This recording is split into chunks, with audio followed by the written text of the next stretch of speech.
Okay, it's naturally getting quiet. Get this up a little bit. Um, we can begin in a bit. Just want to remind everybody the polls were open at 8:30. They'll be open until 12:30. There'll probably be a natural point to take a break for about 20 minutes for people to go vote. We'll see how that falls in terms of how quickly we get through the warrant. But before, let's say around 12, if not before, we'll take a 20-minute break, allow people who haven't voted to vote. I just want to remind everybody that this building, that's better, this building and town hall are polling places. By default, this becomes part of town hall when we have town meeting. No politicking, whatever, no political activity within 150 feet of this building or town hall. I think you've had time to review the warrant. There are many handouts. I assume people are looking at them now as we begin. As we get to the critical articles and motions that are about the handouts, we'll entertain discussion to clarify.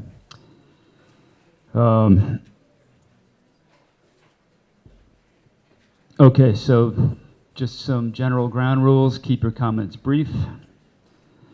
Direct them only to me as moderator. Do not direct them to anyone in the room.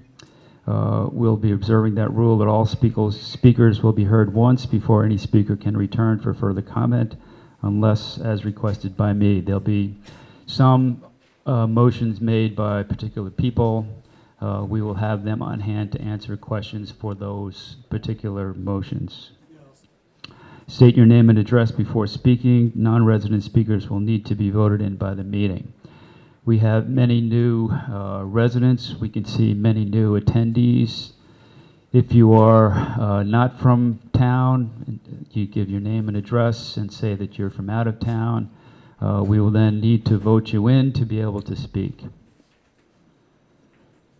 All votes will be taken by voice, or actually show of hands. We do it by voice. That includes the ones that need 2/3 majority, and that will be at our discretion. Should be pretty clear on the 2/3 ones. And you do have your vote cards for ones where we do need to count, and you do have a ballot. We're here really to go through the warrant. A lot of it is budget items. We're going to hear a brief from the head of our finance committee right now in terms of the status of that budget, and then I'll take it back again. Joe?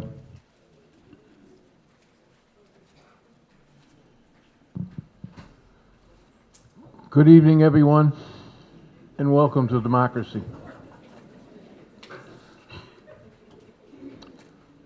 I want to take a moment or a few minutes today to try to explain what's going on with the budget, and I'll be referring to the Finance Committee's handout, which right now is the top page, which is the budget summary form.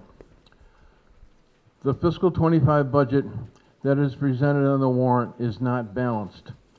Proposed expenditures total $5,424,827.33, and the current estimate of revenues is $5,349,283.06. The result is an unbalanced budget, or a budget deficit of $75,544.27. This situation has not occurred for many years. Since the adoption of Proposition 2.5, all cities and towns cannot exceed the annual levy limit that is calculated for each community. In our case, if we vote in all of the proposed line items on the warrant, the town will exceed the levy limit by $75,544.27. Now, please bear with me as I attempt to explain the situation and the plan to ultimately balance the budget. If you look at that budget summary, which is the first page on the Finance Committee's handout, you will see a number of cells that are highlighted in gray. These amounts are estimates and will eventually change when the amounts become final. An example of a revenue estimate would be the state aid cherry sheet, which is found on line 29. And the current estimate is $904,045. There are 5 versions of the cherry sheets, with the final usually posted at the end of June or the beginning of July. This version is the second. The other highlighted revenues should be all known after July or by mid-November at the latest. And again, revenues are on the top part of the sheet that's highlighted in the green colors.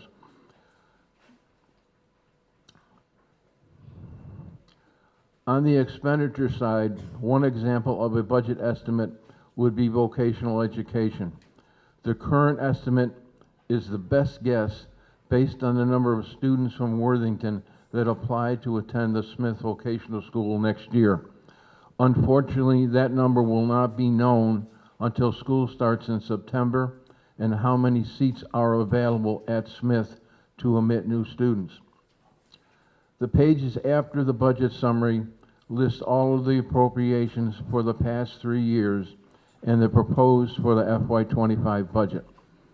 Line number 160 is the total operating budget.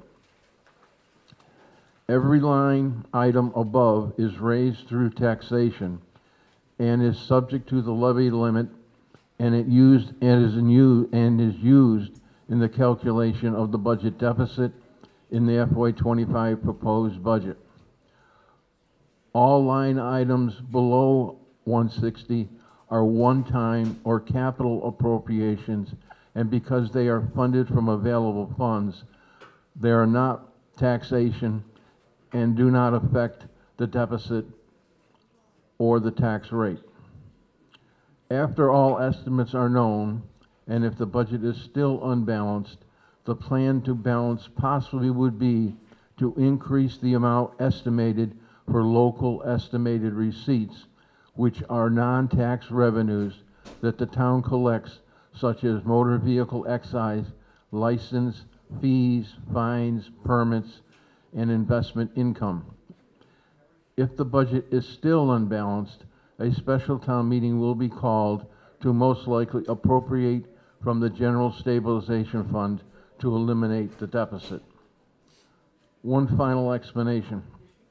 The budget deficit was not created just with the FY25 budget, but rather it was increases to past budgets that accumulated from past years. These past increases were masked by something called excess taxing capacity. This unused taxing capacity is taxation that was not used in any given year. The town's actual tax levy was under its yearly levy limit and therefore did not tax up to the allowable yearly limit. This unused taxation carries forward and can be used in subsequent years. Line 80 on the budget summary shows that prior to FY24, excess capacity was over $200,000. When the tax rate was approved for this year, FY24, excess capacity dropped to $66,321. This was a red flag for what was to come for future budgets. As we reviewed the FY25 budget requests, we asked department heads to reduce their requested budgets to help balance the deficit. The original request created over a $106,000 deficit.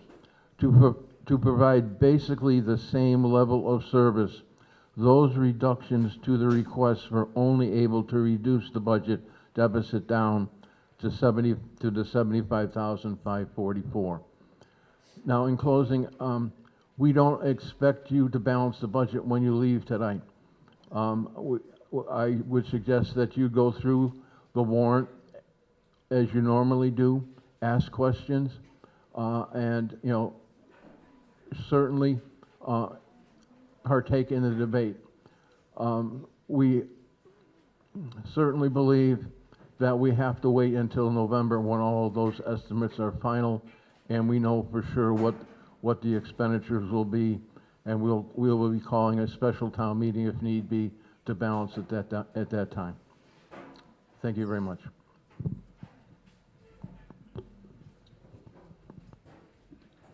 Okay, we're just about ready to begin. We have a flag up here. Yeah, there are seats up here for those who are standing in the back. We're going to be here for a while. It'd probably be a good idea to come take a seat.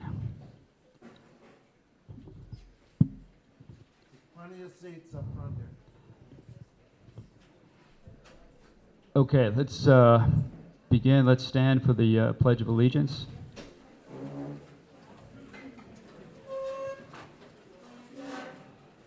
I pledge allegiance to the flag of the United States of America and to the republic for which it stands, one nation, under God, indivisible, with liberty and justice for all. Thank you. Okay, we can come to order. The warrant has been signed by a majority of the Select Board, posted and returned, meeting all statutory requirements, and with a quorum present, we can begin this annual town meeting. Boom.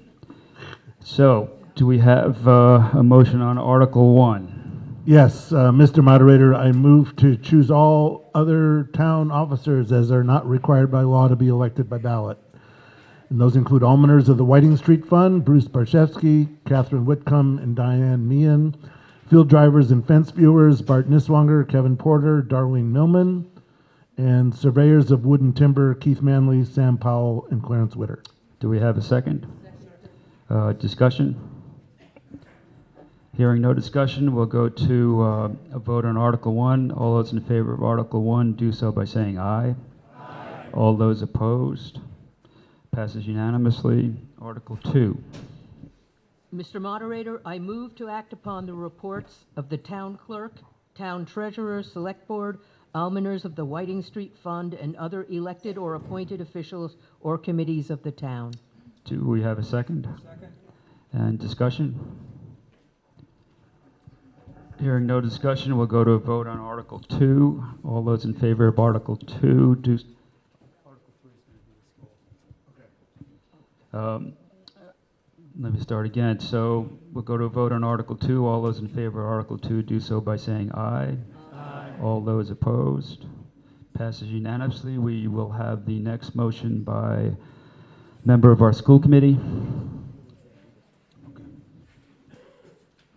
Hi everyone, I'm Deb Clapp, 855 Huntington Road. I am the vice chair of the school committee, and Kyle Koyak is joining me here. Allison very much wanted to be here today. Unfortunately, Allison Todd, who is our chair, she tested positive for COVID this morning, so she couldn't be here. Mr. Moderator, I move that the town vote to raise and appropriate the sum of $1,497,392.49, the total Worthington School District budget for the period of July 1, 2024 through June 30th, 2025, as posted in the warrant. Do we have a second? Second. Discussion on Article 3? Hearing no discussion, we'll go to a vote on Article 3. All those in favor do so by saying aye. Aye. All those opposed? Did we have a no in there? We had, yeah. So it passes with one negative vote. Article 4. Mr. Moderator, I move that the town vote pursuant to the provisions of Section 53E and a half of Chapter 44, Mass General Law, to reauthorize the amount of $1,680 as the annual spending limit for the Commonwealth School Laptop Protection Plan Revolving Fund, such limit to be applicable for fiscal year 2025. And do we have a second? Second? We have a second. Discussion on Article 4. Hearing no discussion, we'll go to a vote on Article 4. All those in favor of Article 4 do so by saying aye. Aye. All those opposed? Passes unanimously. Article 5. Mr. Moderator, I move that the town will vote to appropriate and transfer the sum of $5,460 from the Commonwealth Stabilization Fund for payment of the RH Commonwealth water tank inspection. We have a second. Discussion on Article 5. Hearing no discussion, we'll go to a vote. All those in favor of Article 5 do so by saying aye. Aye. All those opposed? Passes unanimously. 6. Mr. Moderator, I move that the town vote to appropriate and transfer the sum of $3,250 from the Commonwealth Stabilization Fund for payment of the RH Commonwealth Asbestos Hazard Emergency Response Act inspection. We have a second discussion on Article 6. Hearing no discussion, we'll move to vote. All those in favor of Article 6 do so by saying aye. Aye. All those opposed? Passes unanimously. 7. Mr. Moderator, I move that the town vote to raise and appropriate the sum of $318,519 for vocational education. Do we have a second? Second. We have a second. Discussion on Article 7. Hearing no discussion, we'll go to vote on Article 7. All those in favor of Article 7 say aye. Aye. All those opposed? Passes unanimously. 8. Mr. Moderator, I am very pleased to move that the town vote to raise and appropriate the sum of $54,528 to be paid to Gateway Regional School District for capital payback costs, marking the end of our debt to Gateway.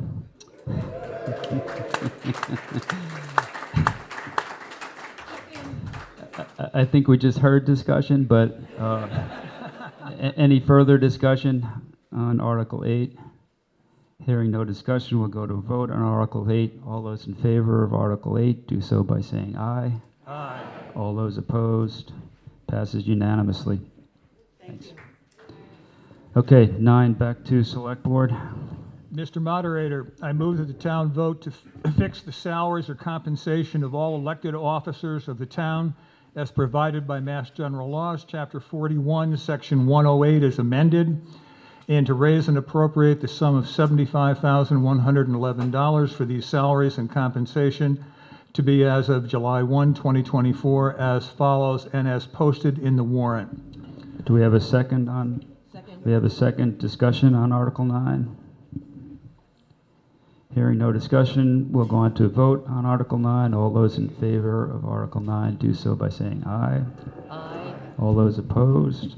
Passes unanimously. 10. Mr. Moderator, I move that the town vote to raise and appropriate the sum of $544,203 for the following town charges as posted in the warrant. We have a second. We have a second. Discussion on Article 10. Alex Lackfield Road, Worthington, Mass. Mr. Moderator, I'm just wondering, there's 2 missing recommendations on Assistant Secretary and Recording Secretary. I'm just wondering if that's on this grant or ran out of that is difference in opinions. Yeah, we've got a response up here. Joe? Unfortunately, that number was added when the warrant was put together. The Finance Committee did not have an opportunity to debate that during the budget session, so it is blank. Any more discussion on Article 10? Yep. To the mic, please. Nope, nope, nope. Sorry.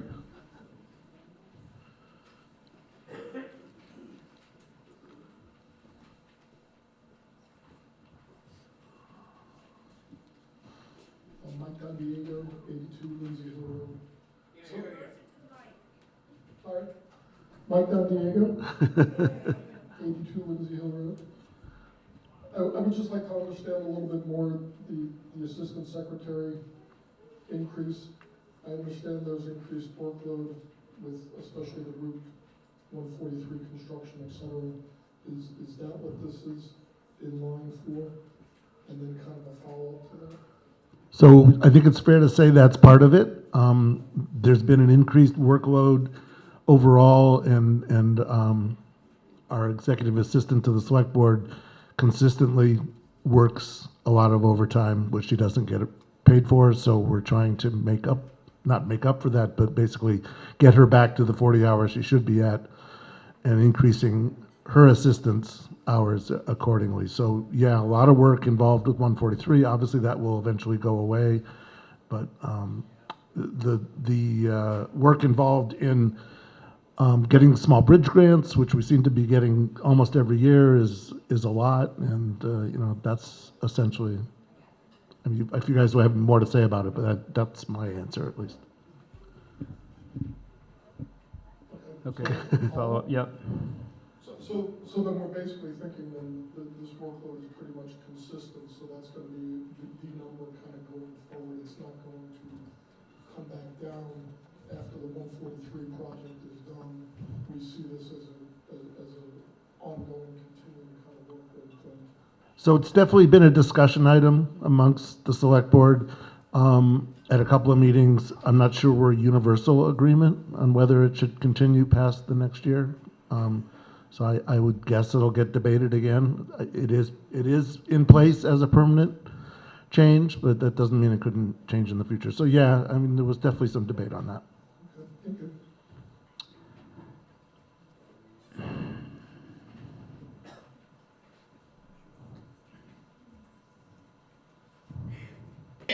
Good morning, everybody. I'm Peggy O'Neill, the executive. Can't hear you.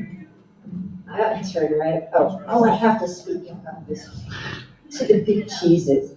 I'm Peggy O'Neill, 180 Prentice Road, the executive assistant to the select board, and I requested 5 more hours a week for Catherine. Mainly because I do a lot of procurement for the town. I do many things for the town, but the heaviest lift for me is the procurement. I have to go out to bid. I have to do all the administrative and paperwork involved in reimbursement of grants. And I have gotten 5 small bridge grants, all for $500,000. I've been administering the Route 143 project for over 10 years, and it's $1 million in engineering costs that I've administered, and then there's all the work that goes on during it. I have many other tasks to do, and I need help, and that is the reason for the 5 extra hours, and it will be ongoing. I am always working more than I should. So that's my sad story. Thanks. More discussion? Neil Bergeron, 66 Ridge Road. Under election expenses, is the increase because there is going to be a federal election coming up in the fall? Yes. Quick answer from here is yes. Yeah. Okay, thank you.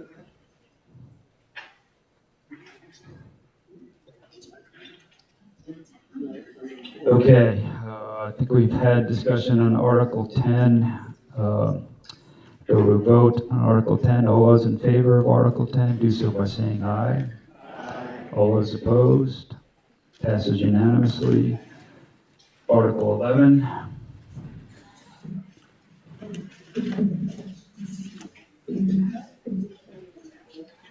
I thought you were going to. Okay. We'll throw it to the we'll throw it to the select board. We're on 11. Okay. Mr. Moderator, I move that the town vote to appropriate and transfer the sum of $5,000 from the Conwell Stabilization Fund for the rehabilitation of the ball field behind the Conwell School. Second. Discussion on Article 11. Hearing no discussion, we'll go to vote on Article 11. All those in favor of Article 11, do so by saying aye. Aye. All those opposed? Passes unanimously. We have a guest for Article 12. Sheila Kinney, 28 Parish Road. And Mr. Moderator, I moved that the town vote to raise and appropriate the sum of $24,045 for the Worthington Library. We have a second discussion on Article 12. There's some discussion. Alex Lockmingo Road, Worthington, Mass. Just a question. I kind of remember, maybe incorrectly, that if we don't increase the budget for the library by every year by some certain percent, then we could lose some funding or something like that. I kind of remember that. Maybe I'm wrong, Joe. Excuse me, Mr. Moderator. So this year we're holding it level, and I'm just curious. I thought there was something there. I remember something like that, Alex. Unfortunately, that was the number that was submitted, by the library. We have a response Again, from... I'm not too sure if that law does exist or not. I don't think that's any longer the case. And yes, the library board did vote for level funding this year. Okay, further discussion on Article 12. Hearing no further discussion, we'll go to a vote. All those in favor of Article 12 do so by saying aye. All those opposed? Passes unanimously. Back to the Select Board for 13. Mr. Moderator, I move that the town vote to raise and appropriate the sum of $21,895 for the following town charges as posted in the warrant. Second. Discussion on Article 13. Hearing no discussion, we'll go to a vote. All those in favor of Article 13 do so by saying aye. All those opposed? Passes unanimously. Article 14, Select Board. Mr. Moderator, I move that the town vote to appropriate and transfer the sum of $3,000 from the sale of lots account to make improvements to the Ringville Cemetery driveway. We have a second discussion on Article 14. Hearing no discussion, we'll go to a vote. All those in favor of Article 14 do so by saying aye. Aye. All those opposed? Okay, passes unanimously. On to 15. Mr. Moderator, I move that the town vote to raise and appropriate the sum of $821,686 for the following town charges as posted in the warrant. Second. We have a second discussion on Article 15. Hearing no discussion, we'll go to a vote. All those in favor of Article 15 do so by saying aye. Aye. All those opposed? Okay, 16. Mr. Moderator, I move that the town vote to raise and appropriate the sum of $218,609 for the following town charges as posted in the warrant. Do we have a second? We have a second discussion on Article 16. Yeah, to the mic. You can pull it up. Alex Lockmingo Road, Worthington, Mass. Just a question on the Hilltown Community Ambulance, the increase there. Is there a change in services associated with that increase, or is there something else going on? Just curious. So there's the assessment for Hilltown Community Ambulance is based on our population, and it's a per head assessment, and it's gone up substantially this year from 35 or 20, I think, to about 50, just a little over $50 a head, so big increase. And they're basically trying to bring it in line with neighboring ambulances. Per head cost up at Highland is 60, other areas are all higher, and it was getting unsustainable to basically to pay people. More discussion? Gail Berger on 66 Ridge Road. Just a question on the wiring inspector expense seemed to have gone up quite a bit. So that's mostly, I believe, to cover training expenses. He's a retired electrician, so the only reason for taking the courses and licensing now are in order for him to be our inspector. So he asked us to pay for those charges, and we agreed to do that. Isn't that mostly it? Yeah. So will that go back down after he, next year after he has his training? Peggy, is that yearly? Every 3 years. Every 3 years was the answer. So it should go down next year, yes.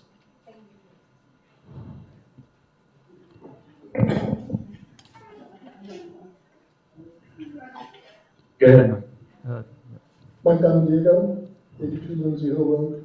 In case you don't know, I'm your fire chief. Talking to the Hilltown ambulance increase, I would like to put my voice out there to recommend that. We rely heavily on Hilltown ambulance to respond to almost all of our medical calls. And then also Highland ambulance. And just as a point of reference, I found some material. The fire department had 32 members back in 2003, 20 years ago, if I'm doing my math right, and 5 EMTs. We're down to like 12 people now. We rely on the ambulance service to provide service to the town. The first responders stabilize the patient. We really need the EMTs and the paramedics on Hilltown ambulance to help serve the town and get them to higher medical care. I'll also point out that they're running almost constantly now with paramedics, which is a huge increase in service. And really, this increase is really just to get them to the point where they can pay their employees, the EMTs and the paramedics, something on par with other local ambulance agencies in the area. Thank you. So they've got response times down to just over 20 minutes to Worthington on average, which is pretty incredible. They're coming from down where the country store was in Huntington, just behind that. So, a 20-minute ride up there, including, getting into the ambulance and getting it going is pretty good response, especially to West Worthington. So, and they are 24-hour paramedic coverage now, which is also pretty incredible. So, which means no intercepts, which means less expense, because if you respond without a paramedic and one's needed, then of course another ambulance has to show up from somewhere else. And there is not a lot of somewhere else. It means trying to get them from Northampton or Westfield or something like that, which takes a lot longer, obviously.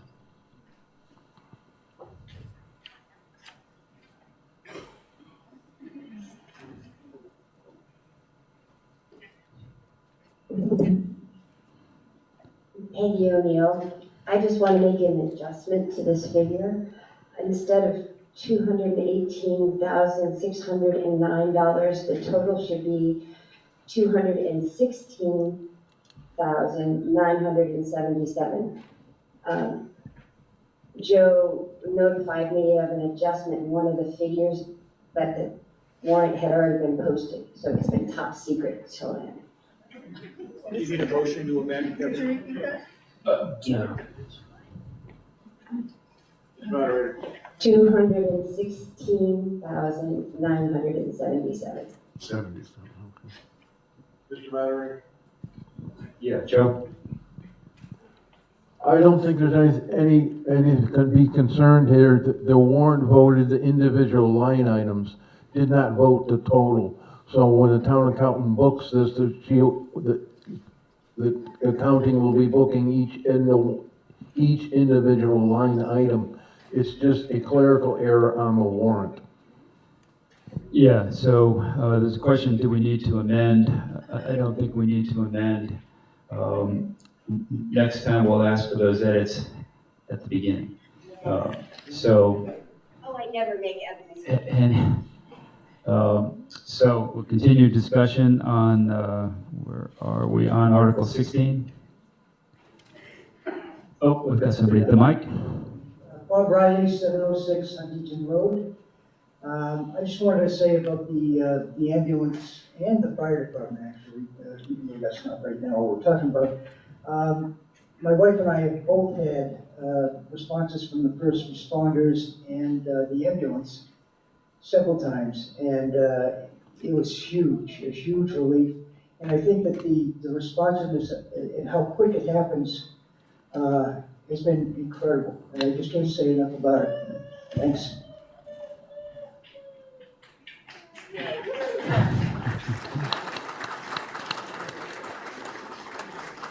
Further discussion on Article 16? Yep. Julie Groom, 718 Huntington. I just also want to speak about the ambulance. I see them go by a lot, and for some of my neighbors, like the O'Reillys there, I don't want to lose more of what made me want to come out here, which is like the neighbors and the community. So I'm advocating that we do nothing but increase this, because it's going to mean I lose more of the reason I came out here. So, thanks, guys. Okay, further discussion, Article 16? Hearing no discussion, we'll go to a vote. All those in favor of Article 16 do so by saying aye. Aye. All those opposed? Passes unanimously. Mike, 17. Mike Diego, 82 Should have marked them. Mr. Moderator, I move the town to vote to raise and appropriate $67,913 for the following town charges as posted in the warrant. Do we have a second? Second. We have a second. We'll go to discussion on Article 17. Hearing no discussion, we'll go to a vote. All those in favor of Article 17 do so by saying aye. Aye. All those opposed? Passes unanimously. Article 18, Mike? Mr. Moderator, I move that the town vote to appropriate and transfer the sum of $15,000 from the General Stabilization Fund for the repair of the fire department's KME E3 pump. Second. We have a second. Discussion on Article 18. Hearing no discussion, we'll go to a vote. This requires a 2/3 vote. We'll do the voice vote first. So all those in favor of Article 18 do so by saying aye. Aye. All those opposed? Passes unanimously. 19, Mike. Mr. Moderator, I move that the town vote to appropriate and transfer the sum of $3,600 from the General Stabilization Fund for the fire department's federal assistance to firefighters grant match. We have a second. Discussion on Article 19. Hearing no discussion, we'll move to a vote. All those in favor, this needs a 2/3 vote. We'll go to the voice vote first. All those in favor of Article 19 do by saying aye. Aye. All those opposed? Passes unanimously. 20. Mr. Moderator, I move that the town vote to appropriate and transfer the sum of $1,500 from the General Stabilization Fund for the inspection and certification of the fire department's Pierce ladder truck. Second. We have a second. Discussion on Article 20. Hearing no discussion, we'll go to a vote. All those in favor of Article 20 do so by saying aye. Aye. All those opposed? Passes unanimously. 21. Mr. Moderator, I move that the town vote to raise and appropriate the sum of $31,248 for principal and interest on the fire truck debt. Second. This is the last payment on that truck.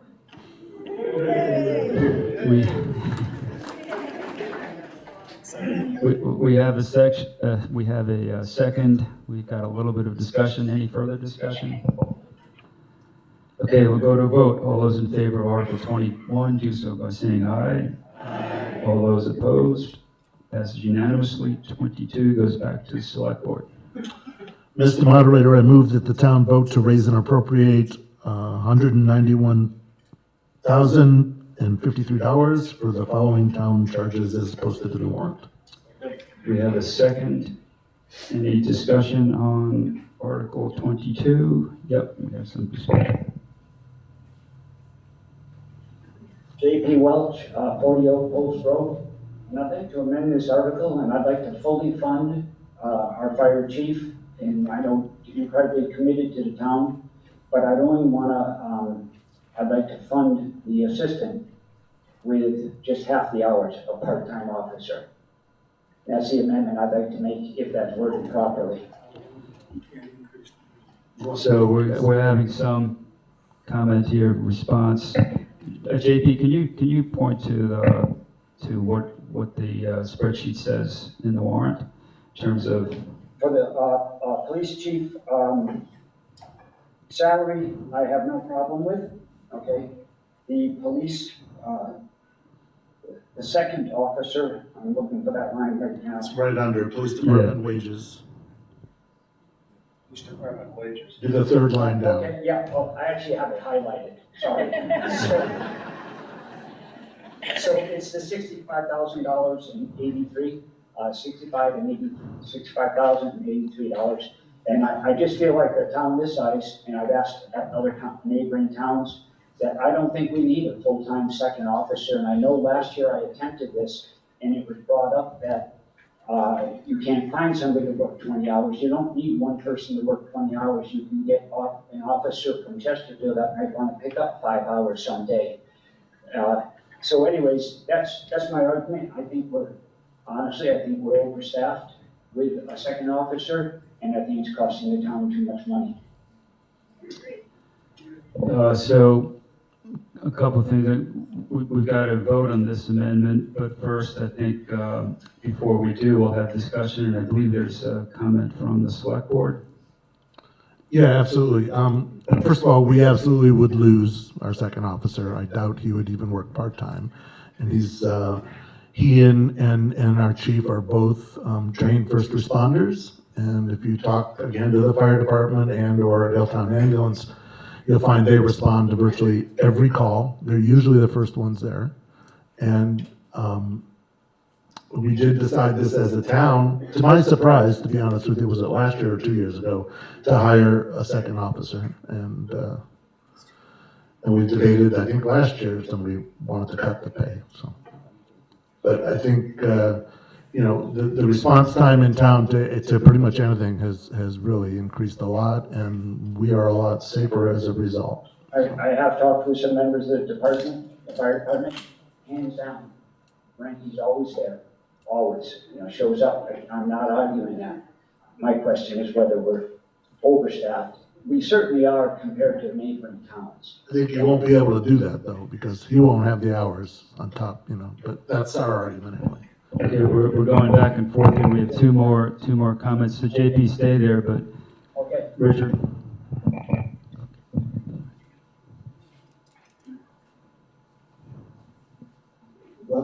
Yeah, Richard Mansfield. I live on West Street, and I was worried about that second officer last year, and I'm just as worried this year. I don't want to repeat JP, but I feel like we don't need that person.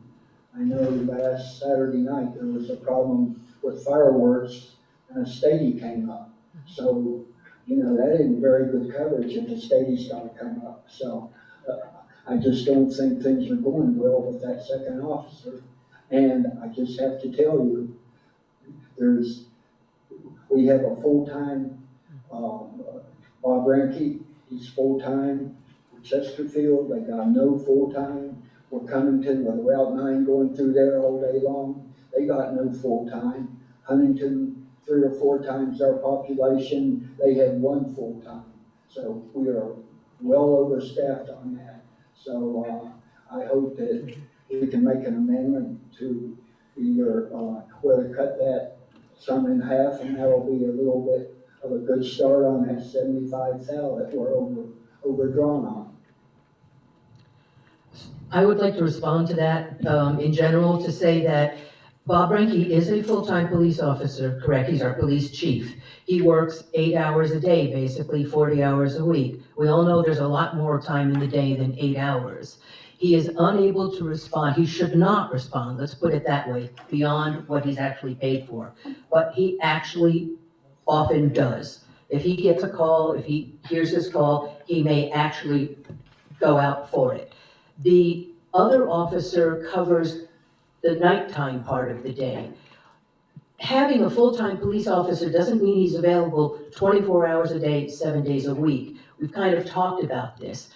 Any of us in your 40-hour-a-week job, you're not available 24 hours a day, 7 days a week. You should not be. If you are, you need to talk to your boss. But, it's to eliminate the second full-time officer that we did vote for will reduce our coverage. We will be covered by the state police, yes. Anytime our police cannot respond, the state police will come. They're not that close by. Having somebody respond quickly, I think, is often absolutely of the essence. Just as the fire department responds quickly, you want the police, if you're calling the police, I'm pretty sure you want them there soon. I don't think you want them there in 40 minutes, which is what is likely to happen if we are relying on the state police for our services. More comment? Mike Diego, 82 Lindsay Hill Road. So again, my perspective is being on the fire department for 30 years and being the chief this last year. We do rely on the police quite a bit. And Bob, as police chief, responds all the time, whether he's on the clock or not. So I see him at all odds hours of the night. The additional officer has worked out really well. I think his shift is typically 4 to midnight.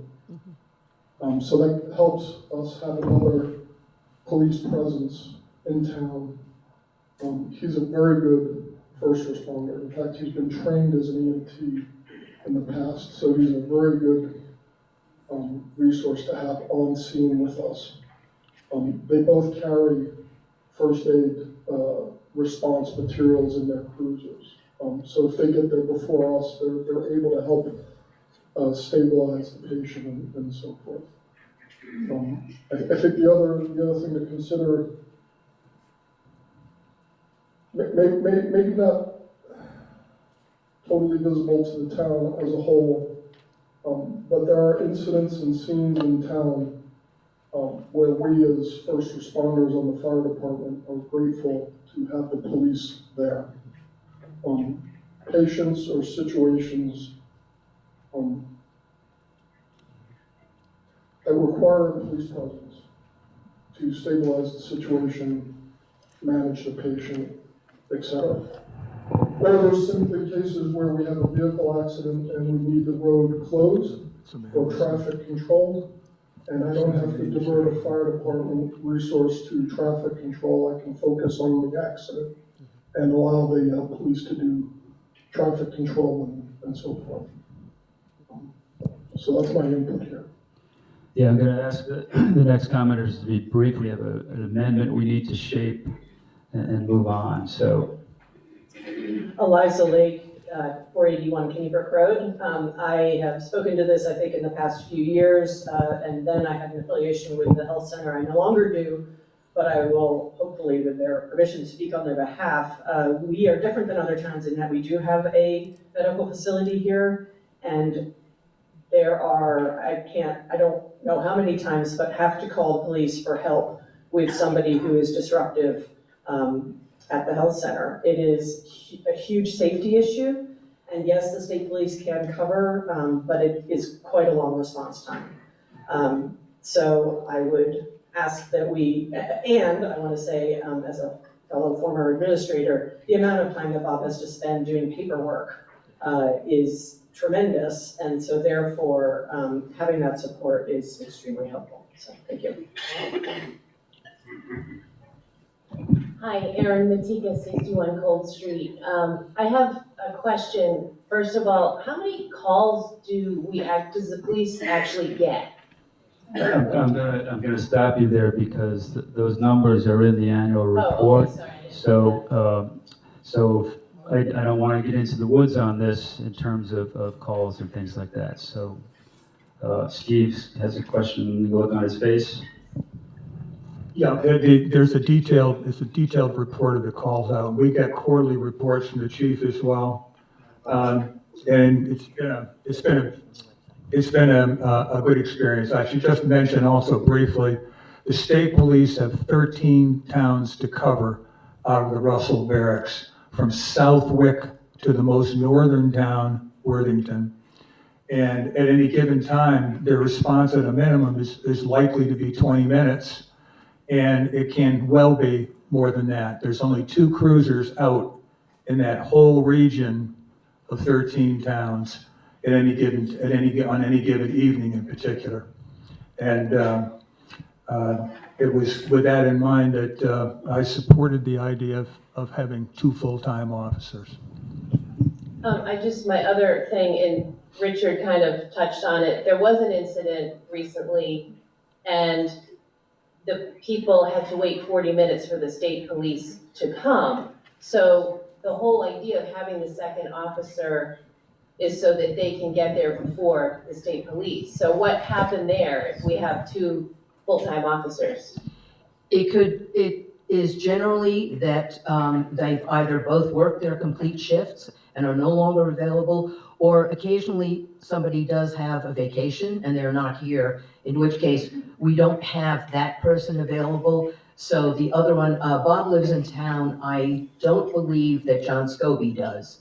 So John Scobie does not. So generally Bob would respond. If Bob doesn't respond, he's either been already on a call. I can give you an example of one. He was not able to attend one of our select board meetings.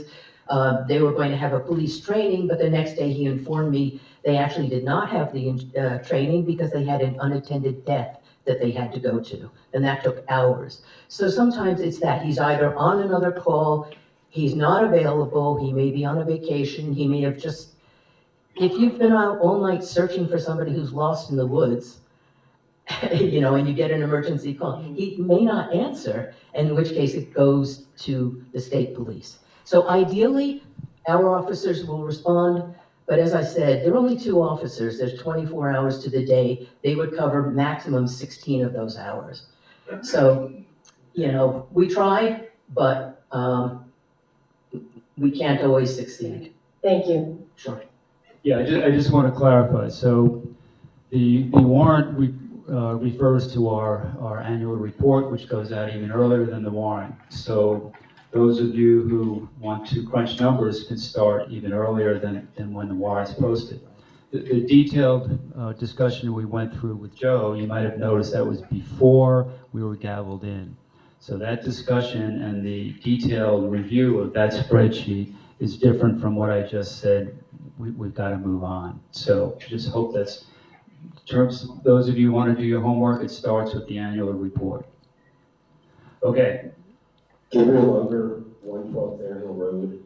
Following up on Richard Mansfield's point, I feel like I haven't heard from the select board sort of a response in terms of comparing what the other towns of similar populations or greater populations are staffed less than us.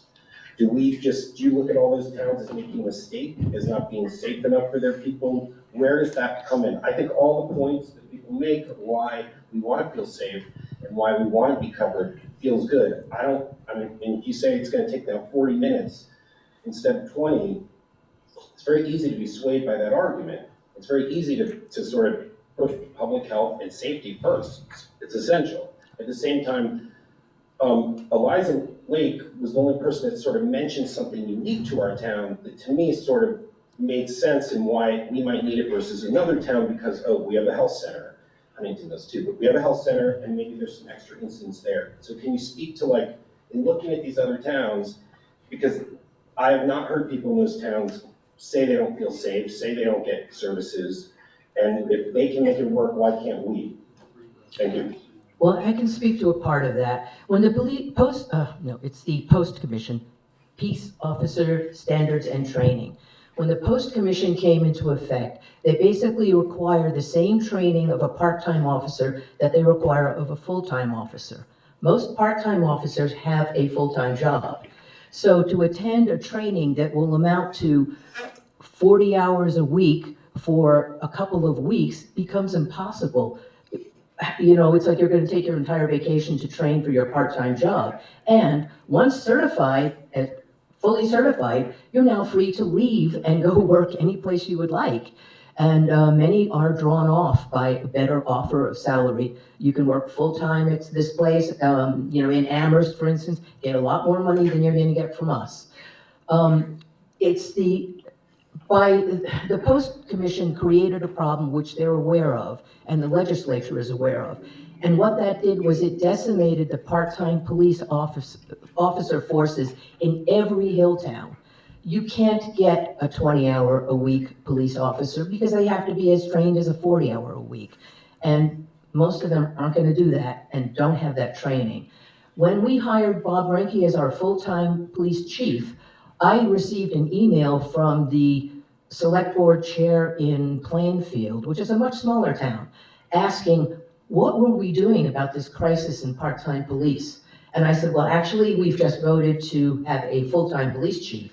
And she basically replied, yeah, we're gonna have to do that too because we cannot get a part-time officer. It's a problem. It was created by the Post Commission, which is good, but it's hard for the hill towns. Okay, I think we have, go ahead, JP, I just briefly. wanted to say one thing. I don't know how this became a conversation about Bob's job, because I'm endorsing Bob's job. I'm talking about the secondary officers. We Stay get, on track on that. I'm just gonna allow one more commenter, Gabe, I think. Have you guys looked into sharing, like, especially Charlie, you're saying that it's hard to get someone to do it even part-time, so we could cut the salary in half by splitting that second officer with a town like Chesterfield or Cummington, one of our neighbors. Have you looked into that? I'm sure you have, but can you speak to that? So we did spend a couple of years chairing a group, but we mostly looked at fire and trying to share fire. To be honest, we weren't super successful. I think we increased the cooperation between the departments, which has been good, but that's not what you're asking about. So we did try to address whether there's an opportunity to share law enforcement. We didn't get very far. It's a difficult process. It's something worth exploring. I would absolutely be in favor of something like that. Chester and Blandford are probably the closest example where they've done that. They share a police department. So I know that's not a real detailed answer for you, but it's something we have looked at and I think can continue to explore. To answer your original question, I would submit, and I don't have numbers to back it up, and I think it would be a good thing to study, that we probably have much better response times as a result, and we are probably safer. Now, do we need to be as safe as we are? Do we need to have, police officers that can respond more often than maybe our neighbors do? You could certainly debate that question, and maybe we don't. But, the fact that we have an officer that can respond and has medical EMT training to most incidents, I think is a plus. And we're safer because of it, but we pay for that privilege. Thank you very much. Okay, we have an amendment floating, so JP, you've got to be more specific in your proposed amendment. You're talking about a line item. We can't just say reduced, we have to be specific. So it would start with Mr. Moderator, I move that we amend. Mr. Moderator, I move that we amend the police budgets and for the police department wages, that we reduce that number by half. Okay, just gonna ask our clerk if she's got that. You're good? Yep. It has to be, I'm being informed by the finance committee. We're gonna ask you to do some quick math. Does somebody have a calculator? They can do that. 65,083 divided by 2.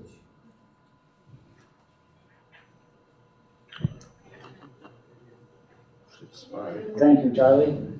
I see you're working on that. 32,541.50. Hi, good for you. So the sum would be 32,541.50. All right, so start again, Mr. Moderator. Mr. Moderator, I move that the town would vote for the police clerical, for the police department wages, that sum would be 32. Charlie, help me out. $32,541 and 50 cents. 50 cents, 32,541 and 50 cents. Okay, so we have a second. And we can open up again discussion on amendment. I think we've had. If I could just add one more factoid, I guess. Bob's not here to speak to it, but this number actually is reduced from what was originally requested. Bob had hoped to employ some part-time officers in addition to our second full-time officer. Because, neither one of them are that young, and if we don't get somebody on board and start training them and making them comfortable in town, we could eventually find a situation where we have, police officers. So anyway, he did cut that number. We decided, given the budget situation, this just wasn't the year. So that number is actually a decrease for what it's worth from what was originally requested. Okay, we have a comment here from finance.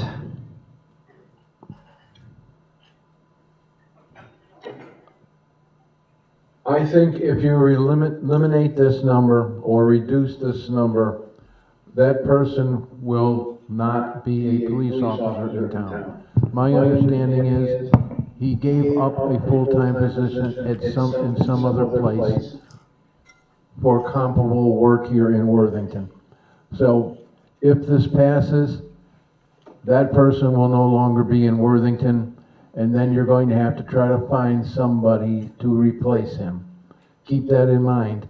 This is not just reducing the salary or the compensation for this one person. This is going to create a situation where you got to find a replacement who is qualified and willing to work the hours. Okay, we have one more comment. Bart Neiswanger, Kennybrook Road, and on the Finance Committee. Looking back over the last couple of years, we have appropriated funds for the police department for a second officer, part-time officer, repeatedly. And I'm not going to remember the specific details, but frequently those appropriated funds were not expended because he simply could not hire part-time officers. It is not easy to find part-time officers. That's why we have a full-time officer. Well, two. Okay, I believe we had the amendment worded. I think I heard a second. I'm going to ask for a second again. Second. And I think we're going to close off discussion and go to a vote on the amendment. All those in favor of the amendment do so by saying aye. Aye. All those opposed? Nay. So the amendment goes down. We go back to Article 17. All those in favor of Article, not at 17, we're at 20. We're at 22. Let's go backwards. No, Article 22. We had discussion. We had the amendment. Going to go to a vote on Article 22. All those in favor of Article 22 do so by saying aye. Aye. All those opposed? Aye. We had one negative vote. Okay, Article 23 goes back to Select Board. Is it me? Yeah. Mr. Moderator, I move that the town vote to raise and appropriate the sum of $652,842 for the following town charges as listed in the warrant. Do we have a second? We have a second discussion on Article 23. Yep, we have a couple to the mic, please.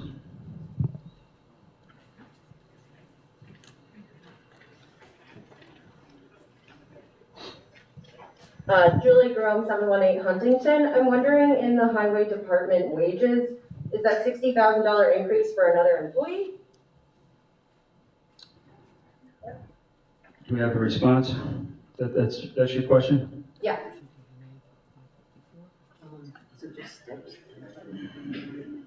Good question. Yeah, Joe? Correct. Okay. Got it. Thank you. Gail Bergeron, 66 Ridge Road. Town mowing. I see, why isn't the actual highway department mowing? Why do we have additional charges for that? Any response? Additional charges for mowing. Why do we contract out? Yeah, we contract out for mowing of the town common, and the school. Cemetery has its own budget for mowing cemeteries. Yes, but why? Why doesn't the highway department do it? Why does, oh, you're asking why doesn't the highway department do it?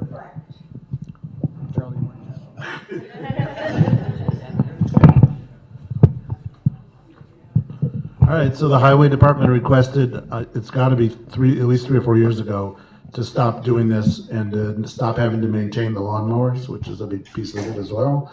And we agreed to, rather than increase their budget to pay for it, to contract it out. We've been doing it for several years now. But I just heard we have an additional employee. But we're looking. We're funding one, yeah, for sure. So are we going to stop outside mowing? I mean, there was no discussion of doing that, so it's certainly something that could be considered, but it wasn't discussed as a change. Okay, and another question. Additional wages for the highway superintendent. I see that number every year. Does that mean he gets paid the same amount, whether he works 5 hours or 50 hours overtime? So the highway superintendent, like all town employees, A, gets a step increase, and B, gets a cost of living increase. And then, as you probably know, there is a line that gives him winter overtime after he works an extra 200 hours, I believe. Then he starts collecting winter overtime. So that's part of it. Are there any other salaried employees in town who get overtime? The highway department, yeah, there's winter overtime for the highway department. You're right. The highway workers all are eligible for winter overtime, so Are they yes. salaried or hourly? No, they're hourly. So any other salaried employees in town get overtime? Like that, no, not that I'm aware of. Thank you. It's something unique to the highway department because we know the job requires a lot of overtime. And at some point, even as a salaried employee, I think you have to compensate people for overtime. Well, I would say that I see a lot of other, Peg just said she works a lot of overtime. I know at the school, our superintendent works a lot of overtime, and they're not getting compensated either. And he's not getting compensated for the first 200 hours of overtime. So it's when he goes over 200, that seems excessive, and that's, we've been doing this for years. I guess I'm not sure what the original argument was. I think it predates my being on the select board. Gabriel Unger, 112 Theriot Road. I'm just curious where, if our highway supervisor and our police chief are here at the meeting, I would like to hear them speak on such things, and are they around? And if not, you guys know why they aren't here. I know they sometimes have been here, but it seems ridiculous that they would not be here. Let me respond to that quickly. You're right, I don't see anybody here, and that request cannot be made by us, by me, or the select board. So want to hear one more commenter? I did talk to Cork. He was planning on being here. I don't have a good reason why he's not. So there's another issue I know he's particularly concerned about. So is he here, Cork? Yeah, actually he is here, but choosing not to speak. Okay. Kelly Wolf, 35 Parish Road. I'm just wondering why we are hiring, this is going to be a fourth highway department worker, and is that comparable to other towns, and why we have, so it would be a total of 5 people on our highway department now? And my other comment is $12,000 for town mowing is a lot of money, I feel like, for just not even including the cemetery. That's just the town commons and stuff. I would think that money could easily go into maintenance of a few lawnmowers a year. So, yes, but I'd like to know why we're hiring 4 highway workers. The practical answer is we have one current employee who is out on workman's comp, and that situation is in the process of being resolved, and we hope to be able to fill that position. The basic reason is that our highway boss, our highway superintendent, has indicated that the workload of his department is such that he needs four employees. He doesn't. It's most of the work that is done. Much of the work, I should say, that is done by the highway department is done in teams of two. The road boss, in addition to being part of a team of two from time to time, has a lot of other responsibilities. Okay, the paperwork that consumes so many of the jobs in town now, the police chief, the fire chief, and the road superintendent is onerous. Takes about 20 hours a week on average for the highway superintendent just to deal with paperwork, getting grants and so on.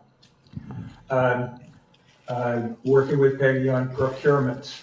And he has indicated, and the select board has elected to endorse his request to restore, I think it's restoring us to a total of 4 positions. We actually made that increase a year or 2 ago, wasn't it, Joe?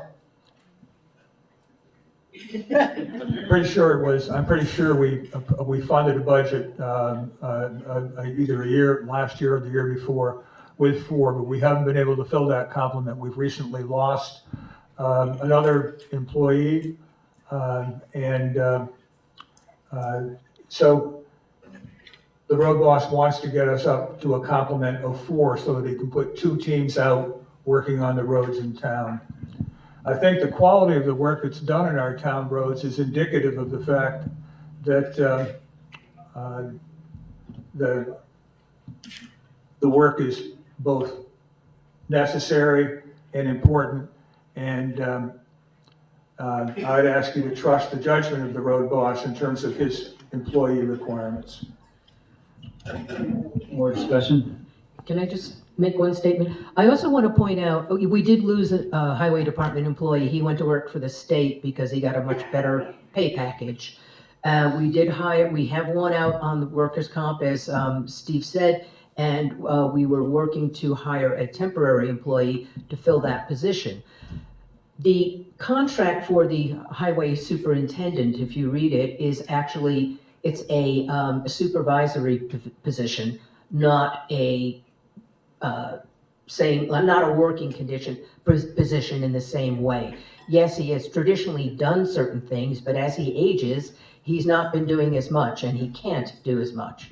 So we are trying to restore our highway department to a reasonable complement. Whether we get them or not is another question. More discussion? Yes, J.P. Welch, 40 Old Post Road. I just want to address the paperwork issue because I hear this all the time, and everybody that was mentioned in that comment has a pretty healthy budget for clerical to relieve them of that duty. So I'm just pointing that out that there is something in place to alleviate. I don't think Cork should be doing paperwork. I think he should be doing the roads and do what you're good at. So they've got somebody to do it. And that's the same with Peggy has an assistant now to help with paperwork, and so does the police department. That's all. That's all I wanted to say.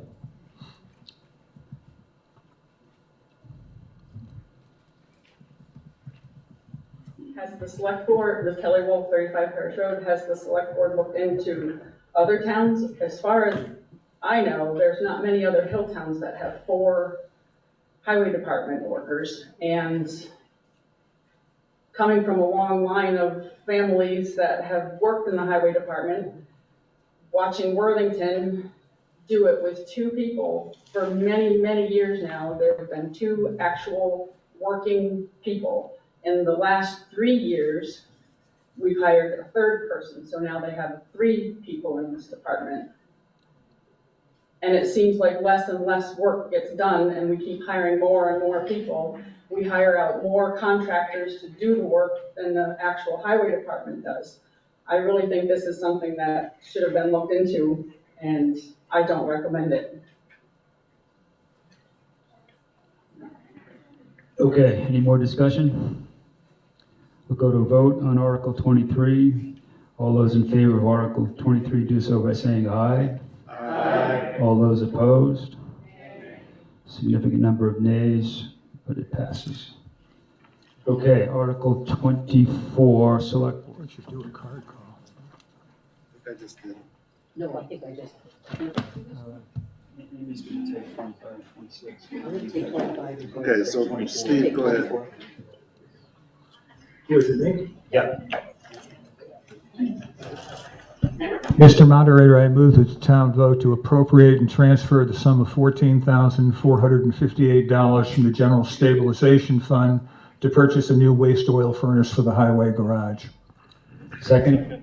We have a second discussion on Article 24. Hearing no discussion, we go to vote. All those in favor of Article 24, this does need 2/3 majority. We'll go to the voice vote first, though. All those in favor of Article 24 do so by saying aye. Aye. All those opposed? Passes unanimously. 25. Amy? Mr. Moderator, I move that the town vote to adopt Mass General Law 32B, Section 9A, wherein the town will pay 1/2, 50% of the premium costs payable by an eligible retired employee for group health insurance. We have a second discussion on Article 25. Yep. I am Susan Charbach at 2 Curtis Road. Susan Charbach, 2 Curtis Road, Worthington. Hello, Worthington. Hello, Select Board and all. These comments actually relate to both 25 and 26, which I think are intrinsically linked. And can you hear me now? Okay. Anyway, my comments relate to both 25 and 26, which I think are intrinsically linked in providing group health insurance for a retired employee, or take any other action in relation thereto, or a surviving spouse, and I imagine that would be a domestic partner as well, of a retired employee for group insurance, or take any other action in relation thereto. My concerns and my questions are, what age would the retired employee have to be? How long would the employee have to be employed? And would this relate to any group health insurance, no matter what selection the person or their spouse would make, ranging, in extraordinary costs, I would imagine. And my overall comment is that both of these provisions would make the town initially and in the long run, perhaps, especially with the clause of or take any other action in relation thereto for both provisions, run into extraordinary expenses. I am, of course, all for having town employees have legitimate health insurance, but both of these clauses, I don't know of any government authority and I was an ex-government employee, and I am able to purchase insurance for myself and my spouse. And if I purchase it for my spouse, it's as if I could have 10 children and the same cost I would incur. But in any event, it's not personal to me. It's more of a concern that I have for the town getting into an area of extraordinary costs. And I also had those questions as to how those who wrote these articles think that this would affect us in terms of those questions as to age, length of employment, and an example here, like worst case scenario is I retire at 50 and I've only been working for the town for 2 years. My spouse is only 30 and both of us have group health insurance for life. Great. But I am concerned about the extraordinary costs that would accrue over a long period of time and also initially. Okay. We're going to have response on Article 25 first. We're going to keep them as clearly separate as possible. But Amy? And I understand your concerns, and the Select Board was concerned about that as well. However, there are two aspects to the retirement law in Massachusetts. And it has to do, they're split into two parts. One is, were you hired before this date, this year, or were you hired after? 2012 is the date. If you were hired before 2012, there's a slightly different requirement than after 2012. But basically, both of them require that you have worked for the town for 10 years. And one of them, I think the pre-2012. You just have to have worked for the town. Okay. You have to. Last place you worked. Okay, we were the last place you worked. You have to have worked for 10 years, basically in some way for the state, because this is a state retirement. But if you were pre-2012, you could retire, I believe, at 55. If you are post-2012, you cannot retire till 60. The other part is that you must be on our town insurance for a minimum of 1 year. So you can't just, and you would be, what you would be getting is the town insurance policy. Upon the point where you reach age 65 and are eligible for Medicare, there's a completely different thing that comes in, and that basically requires the town pays 50% of your Medicare supplement premium only. So this is part of the history behind this, is because when a couple of town employees were hired, I can name them if you want, but I don't think it's necessary.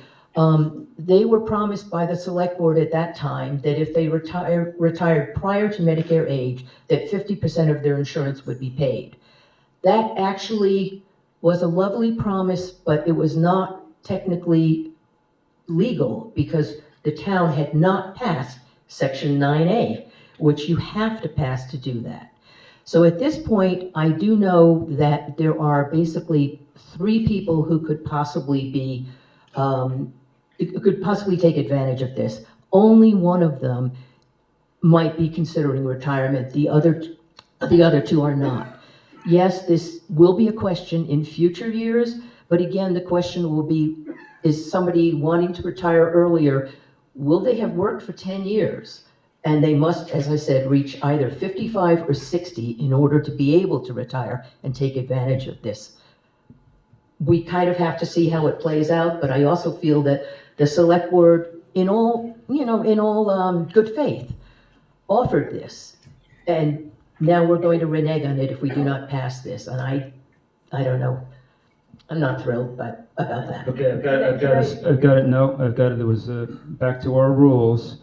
All speakers speak once, and then you can speak. But I have a follow-up on her questioning. I mean, her answer. Just a quick follow-up. You mentioned if you retire and at the time that you take Medicare and you take this comprehensive Medicare, but what if you take Medicare primary and then you want another insurer as your group, as your secondary insurance? We're kind of getting into the weeds here, so I'm going to ask for a quick response. Charlie? Okay. Can I just No, and we passed at a special town meeting last winter, fall, this other section, which allows us to pay 50% of the supplemental for Medicare. That's it. Once you hit Medicare age, you're eligible for that if you want it. That's it. You don't get to keep on the town health insurance. No, but I'm saying generally there's a choice when you reach age 65 that you can be Medicare primary with a secondary insurance. We're not paying, no, but I'm going to stop you. We're getting into the weeds, and again, this doesn't cover that. This has nothing to do with that, and no, the town doesn't pay that. We've got I 2. appreciate your answers.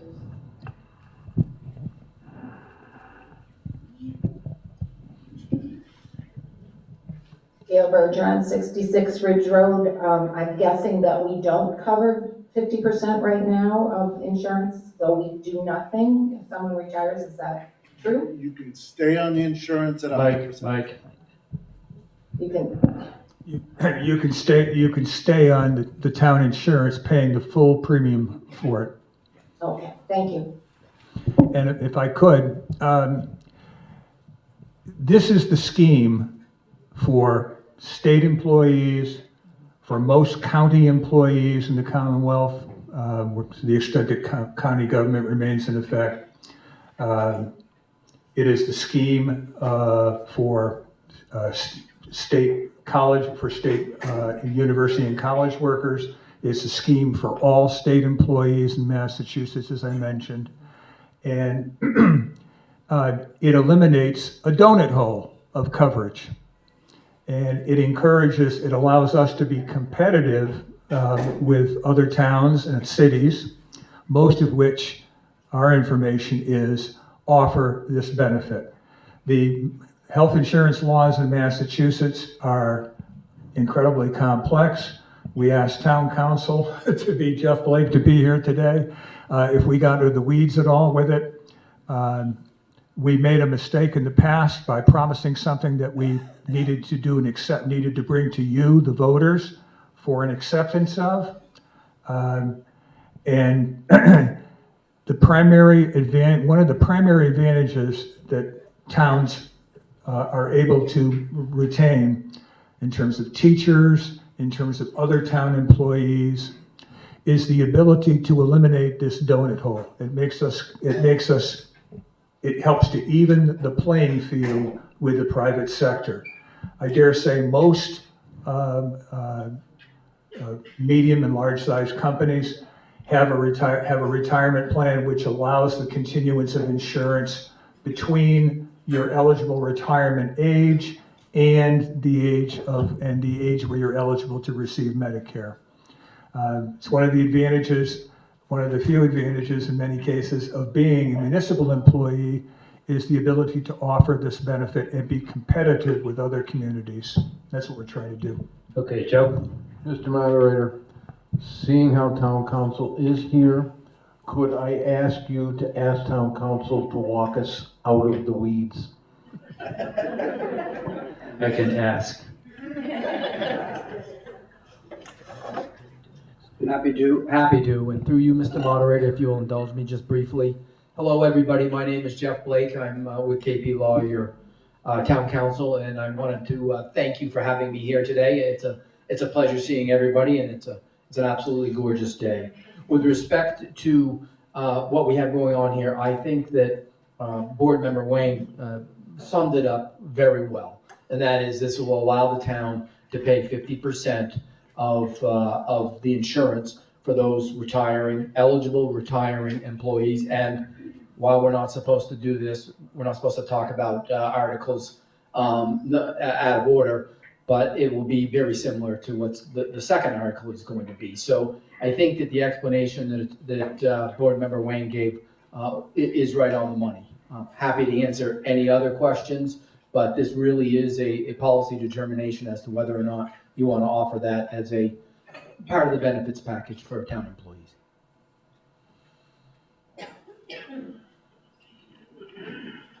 Okay, back to discussion. Richard?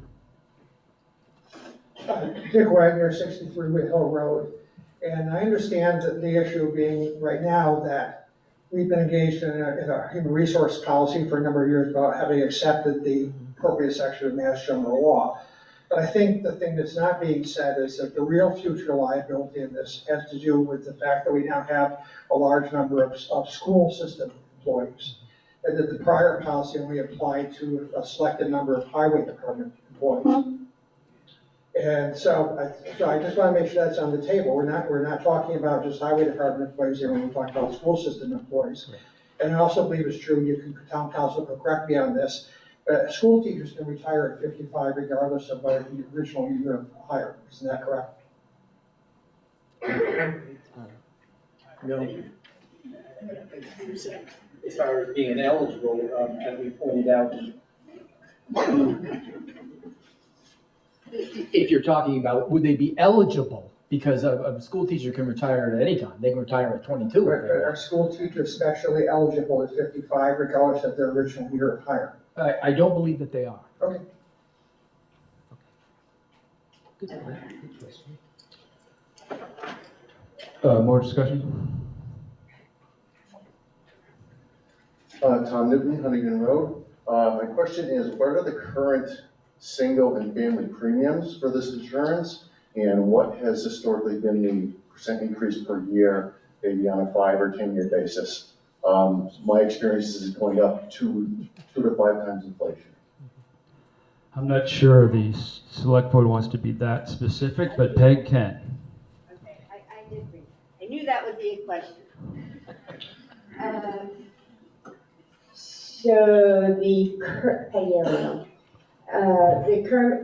family health benefit is, which is 2 or more people, is $29,204.88. So half of that would be almost 15 grand. And then there's the additional dental, which is another, a half of it would be $657.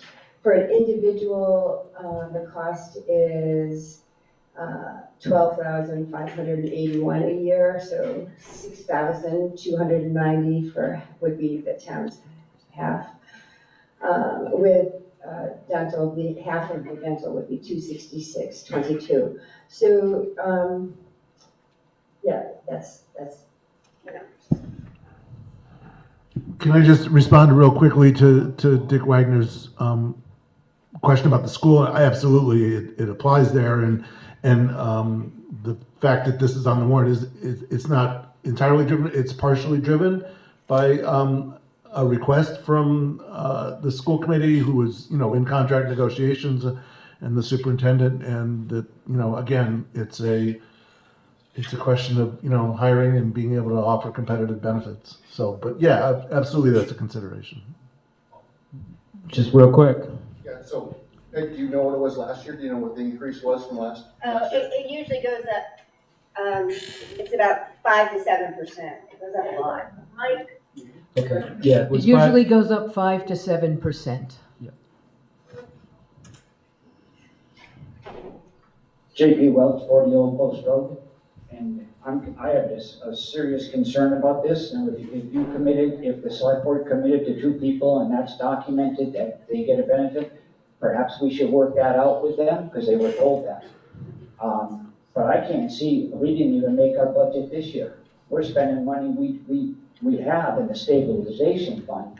But, if we start doing this, I don't know anyone in this room that thinks they're getting, that their taxes are really fair, I think everybody thinks their taxes are kind of high. So I just don't think we can afford to do this. And no one was guaranteed, only 2 people, is what I'm hearing, were told that this will be here. No one else took a job in Worthington thinking they had this benefit. True. That's true. Okay. No, it's true. Further discussion on Article 25? We'll go to vote. All those in favor of Article 25 do so by saying aye. Aye. All those opposed? Yeah, we're going to have to go to cards on this one. So, you all have your cards? Yeah, everybody, yeah, it'd help if everybody was seated. There's seats up here. And again, registered voters got cards. The first vote is going to be for the ayes. We'll divide up, the clerk and myself, each side. Please make it absolutely clear and hold your card up until we say to put them down. Everybody got it? This is Article 25. All those in favor of aye, put your cards up.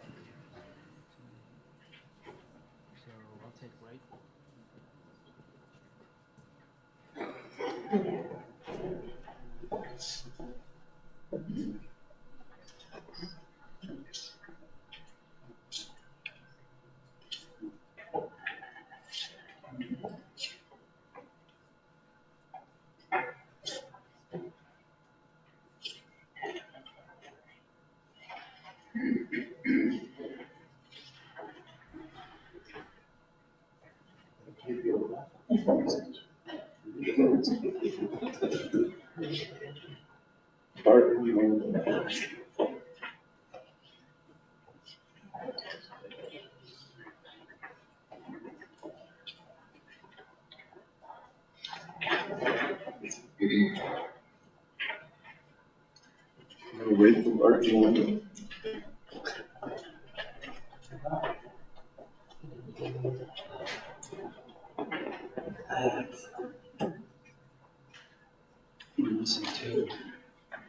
Okay, cards down. We're going to hold that vote for a second. We have 2 people indisposed, shall we say, but we're going to go with the nays now. Article 26, all those not in favor of 26 do so by putting up, hold on, 25, sorry, getting optimistic.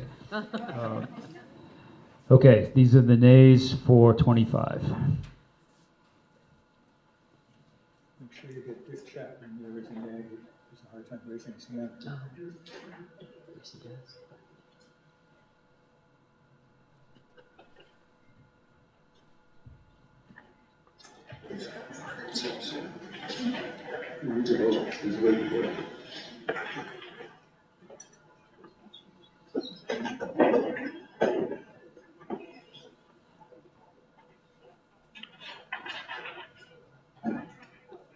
Tell Catherine, not voted for that.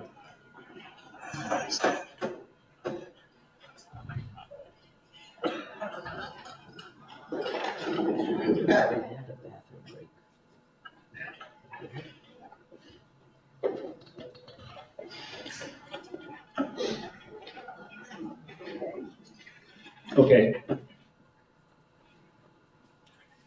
Two members of the Finance Committee, not voting, abstaining.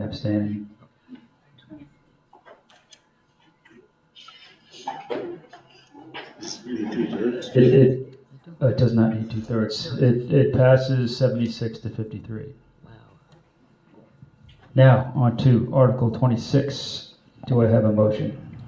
Yes, Mr. Moderator, I move that the town vote to adopt Mass General Law 32B, Section 9D, wherein the town will pay 1/2, 50% of the premium costs payable by the surviving spouse of an insured employee or a retired employee for group health insurance.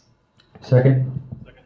We have a second discussion on Article 26. Point of order. It looks to me as though there's a clerical error in the wording of the warrant. It's not a insured or retired employee. It has to be,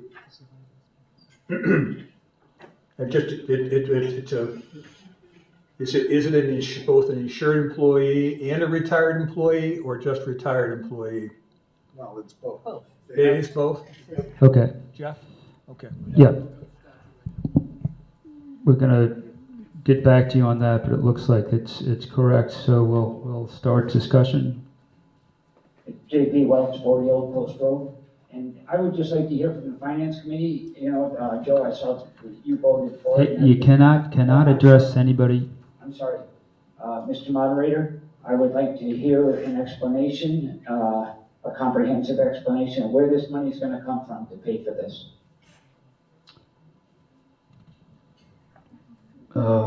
Joe?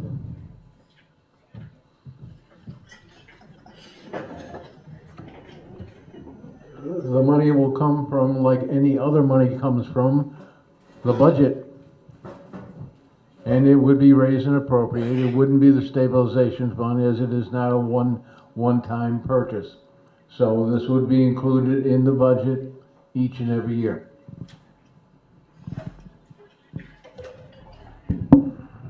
So, and just to clarify, as I understand it, this article would cover a spouse only if, their deceased retiree spouse did have the insurance and they were covered at the time of death, and of course they couldn't have gotten the coverage unless they had the coverage before they retired as well. So basically, you can't claim this after the fact, if that makes sense. Eliza Lake, Kennybrook Road. Can we just clarify, given that the previous article did not pass? No, it did. Did pass. Oh, I thought you said it didn't pass. pass. It had the 2/3. Okay, never mind. It did need 2/3, and it passed by majority. Okay, so this is basically that if the former employee dies, then their spouse maintains that benefit. Assuming they had coverage at that time, yes. Yes, right, okay, thank you.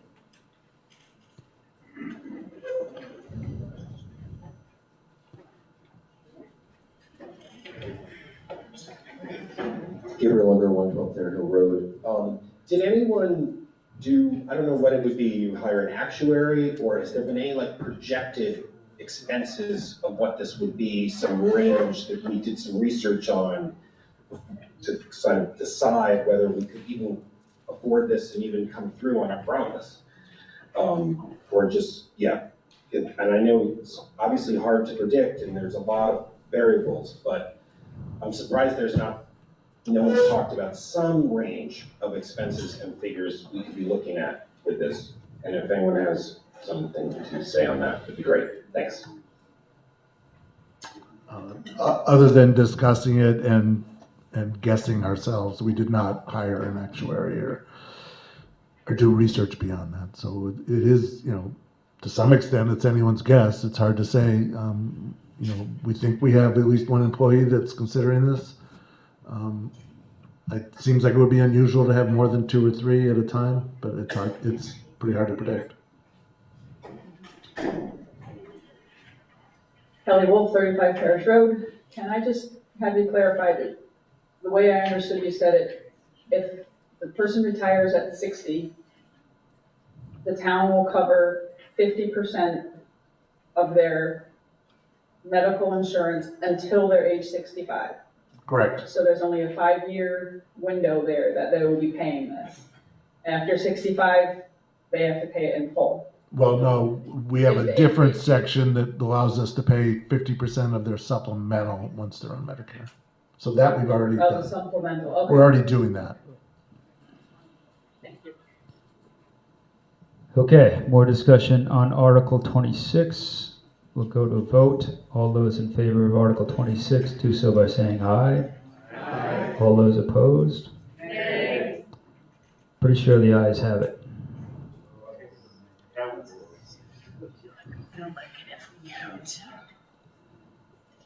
I didn't get much disagreement on that. We can take account but I think the ayes have it.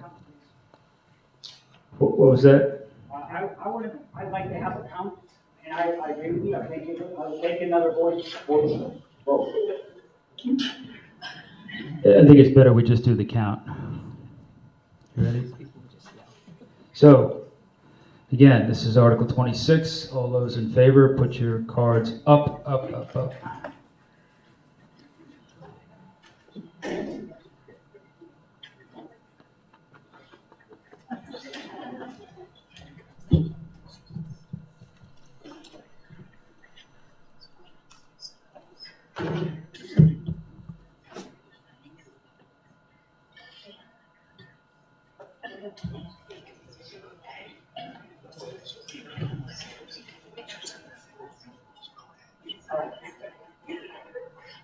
It's a great picture.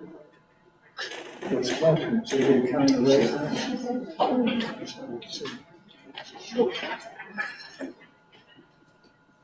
It says at the top.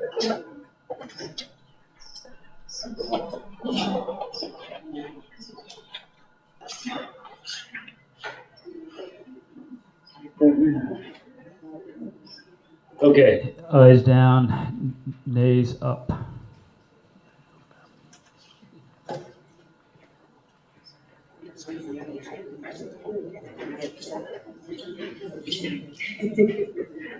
Yeah.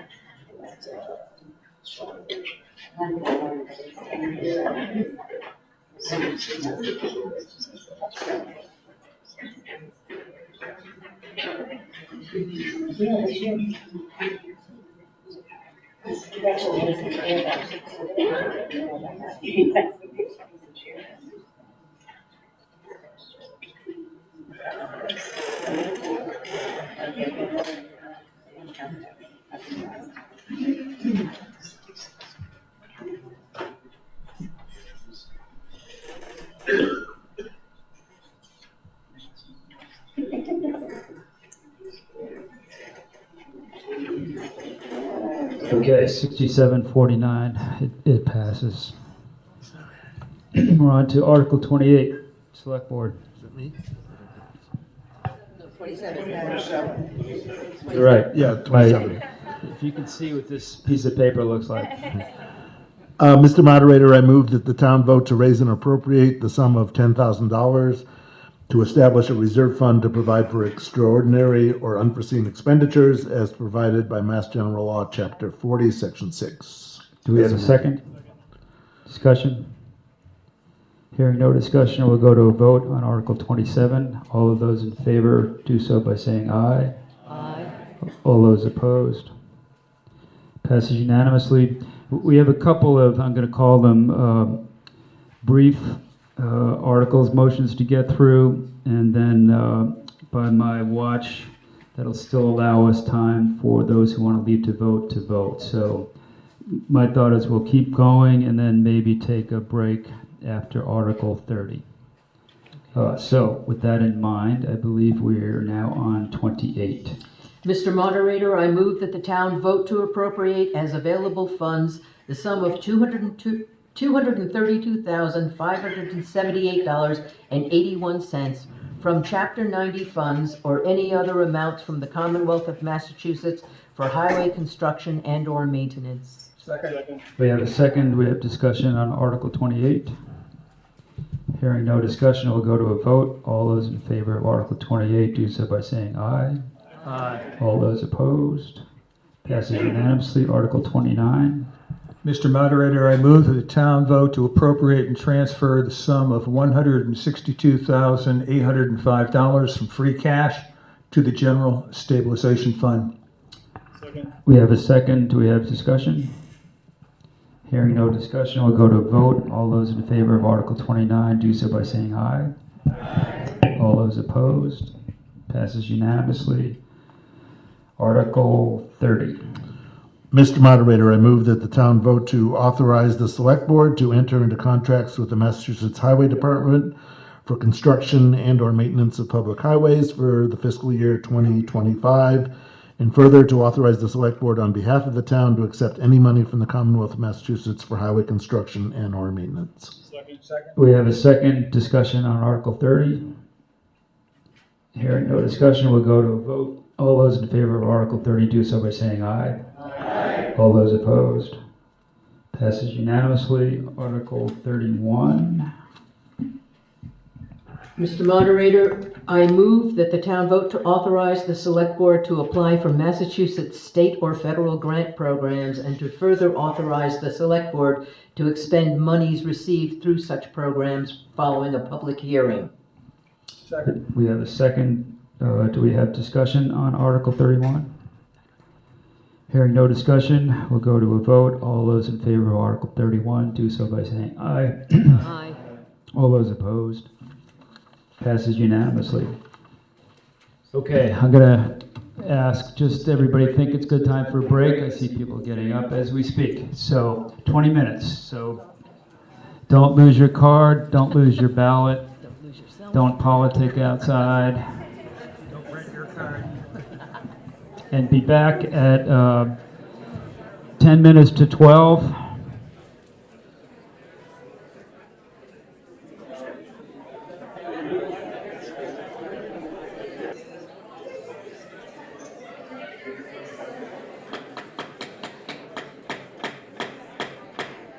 The quicker we sit, the quicker we'll be out of here. So 2 more. Okay. Quiet, please. We're about to have the first motion for Article 32. I'm going to ask, do I have a motion for Article 32? Mr. Moderator, I move that the town vote to amend the zoning bylaws as described in the warrant. To summarize, it's adding a definition for outdoor recreation, striking ski tow, riding stable, recreational camps, and camping areas from the list of uses authorized under issuance of a special permit in Section 4.4A, and adding outdoor recreation to Section 4.4A. Second. Okay, we have a second. Before we open up discussion to the floor, Bart, who's head of the planning committee, will give a presentation helping to explain Article 32. Thank you. All right, so today we're proposing 2 bylaw amendments. We're bringing them to you for your consideration. They're related, but they do stand alone, and we're treating them in 2 separate articles. The first one is about long-term uses under special permit, and the second one is about temporary events treated differently. And I just wanted to mention that zoning bylaws require a 2/3 vote of town meeting to change. So before I get into the details of either of them, I wanted to do a little zoning summary so that hopefully we're all sort of on the same page around zoning. Worthington is zoned residential agriculture. That's every property in town, that is our zoning. There are no, there's no commercial district. It's all residential agricultural. That means when you buy a piece of land, you can build a house on it, at least a single family house. If you already have a house, you can build a garage. Those are considered residential uses. You can do things that we all expect to do in our homes. You can hold a tag sale, you can have birthday parties. Those are allowed uses. But there are times when someone wants to do something different, like open a restaurant. Our zoning bylaw lays out the rules of what is allowed, under what circumstances. There's a list of allowed uses. If the use is not listed, it is not allowed. The intent is to balance the rights of the landowner who wants to open a restaurant with the interests of the town and the neighbors. The town has a small volunteer fire department. It makes sense to ensure that the restaurants are sited in such a way that the fire department can get to them. Similarly, we have a lot of dirt roads, cost a lot to maintain, and they're pretty easily damaged in the spring. So the end of a dirt road may not be a great spot for a restaurant. Neighbors have rights too. If you bought a house in the woods to get away from the noise and the bustle, you might not be excited to have a restaurant open next door with a bar open till 2 a.m. and neon signs flashing. Our zoning bylaws are meant to provide a mechanism whereby all parties' interests are addressed in a clear and transparent way. We're proposing 2 amendments because we've heard from residents that they would like to do things on their property which the current zoning does not allow. The planning board's role is to consider that kind of request and attempt to develop amendments to the bylaws that allow the desired use while maintaining the balance of interests. We then bring the proposed changes to you for you to decide whether you want to make those changes. In effect, we're asking you, this is our opportunity to ask you the question of whether those uses are ones you want to allow in this town or not. So the 2 that we're looking at today, they're related, but they're distinct, and one is all about, one allows a broader range of uses in the long-term uses, and the other one allows a range of new uses, but only on a temporary basis. Okay. So, the first proposed amendment, outdoor recreation. This one is about long-term uses, uses authorized under special permit. Special permits are issued by the Zoning Board of Appeal. The first question is, what's a special permit? Special permit is intended to give a landowner permission to use their land in a specific way, and once it's issued, it's valued until that land is no longer used in that way. If someone wants to open a restaurant, that's my favorite example, they would apply for a special permit. Once that special permit was issued, they would have permission from a zoning perspective to build and operate a restaurant on that piece of land. They'd still need to get a building permit and various permits and licenses from the Board of Health and others to actually build and then to operate the restaurant. But without the special permit from the ZBA, they wouldn't be able to even start the process. So that's where we sit. The list of allowed uses, or uses allowed under special permit, is explicit. If a use is not on the list, it is not allowed. This point has been questioned in our hearing and other times.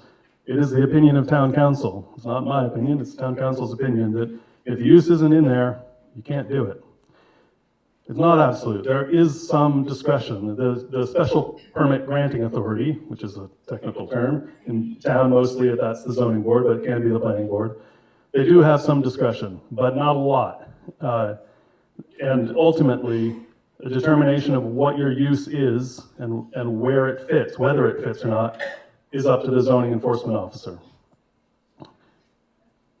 Part of the special permit process is input from abutters and departments in town that would be affected. Public safety, fire, highway are all potentially affected by our new restaurant. Where's the parking going to be? Is the driveway suitable for large fire trucks, etc.? Neighbors and neighborhoods are also affected, so the ZBA considers those impacts and takes input from the neighbors. Noise, lighting, traffic are all concerns for the ZBA and contemplated in that special permit process. which is detailed in section 2.5 of our zoning bylaws. Okay, that's special permits. Our proposed amendment strikes 4 things from our current list of allowed uses. It gets rid of ski tows, riding stables, recreational camps, and camping areas. They're listed in red. As a side note, no, I'm going to skip through. So, things in red going away. And it adds, or green here, outdoor recreation as a more, what we feel is a more general use that would be allowed. So, we also are going to, in a moment, talk about the definition of outdoor recreation, which gives a little bit more clarity on what this means. But the point is, if this amendment were adopted, the ZBA would have a little more freedom when someone applied to open some event. So here I'm going to switch examples. Ski tow is one of our allowed uses today, right? So if somebody came to town and was like, I want to build a ski tow, some of us would question what that was, but when they went to the ZBA, they could open that. They could get a special permit to open their ski tow. Great. If someone came to town and said, I want to open a Nordic ski center, they would go to the ZBA, and the ZBA would look at that list and say, well, no Nordic ski center on here. You can't apply for a special permit. So under this change, our potential Nordic ski center builder would come to town, go to the ZBA, and the first question for the ZBA is Nordic ski center outdoor recreation? Does that term, outdoor recreation, apply to a Nordic ski center? Maybe it does, maybe it doesn't, but it's up for the ZBA to make that determination. They're not just looking at a table of uses and saying, no Nordic ski center, we'll see you later. All right. So here's the proposed definition. Outdoor recreation is defined this is our proposed, to add it to the definition section. Land used primarily for recreational activity, particularly oriented to and utilizing the outdoor character of an area, including but not limited to golf, tennis, swimming, skiing, snowmobiling, sporting club, campgrounds, livery or riding stable. So one thing I'll note is that those 4 things we struck are added back, right? So recreational camps was one. We've got, well, I should look at my list. Campgrounds, ski tow, that's covered by skiing, riding stables, they're in there. The point is, we're not really getting rid of those 4, we're just rolling them up with a bunch of other things, calling it outdoor recreation. I just want to draw attention to the fact that we're talking about special permits. Special permits are for long-term, you might call it permanent use. So when we say swimming here, that's, sorry, I changed my example. You don't need a special permit to have a home kitchen, right? That's a pretty traditional residential use. You do need a special permit to open a restaurant. Similarly, you don't need a special permit to go skiing in your yard. But you would need a special permit to open a Nordic ski center. The point is, it crosses a line when it becomes public or commercial. Commercial is a tough word because you could be a nonprofit and still need a special permit. It's not necessarily commercial, but it's a scale issue. It's open to the public.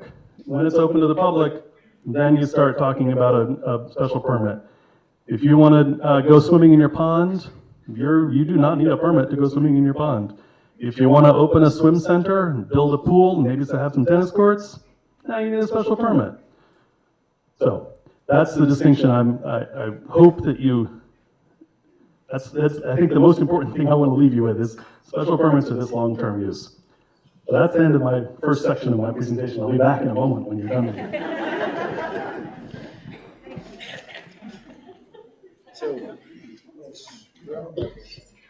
So Bart started that, I believe, by making the motion?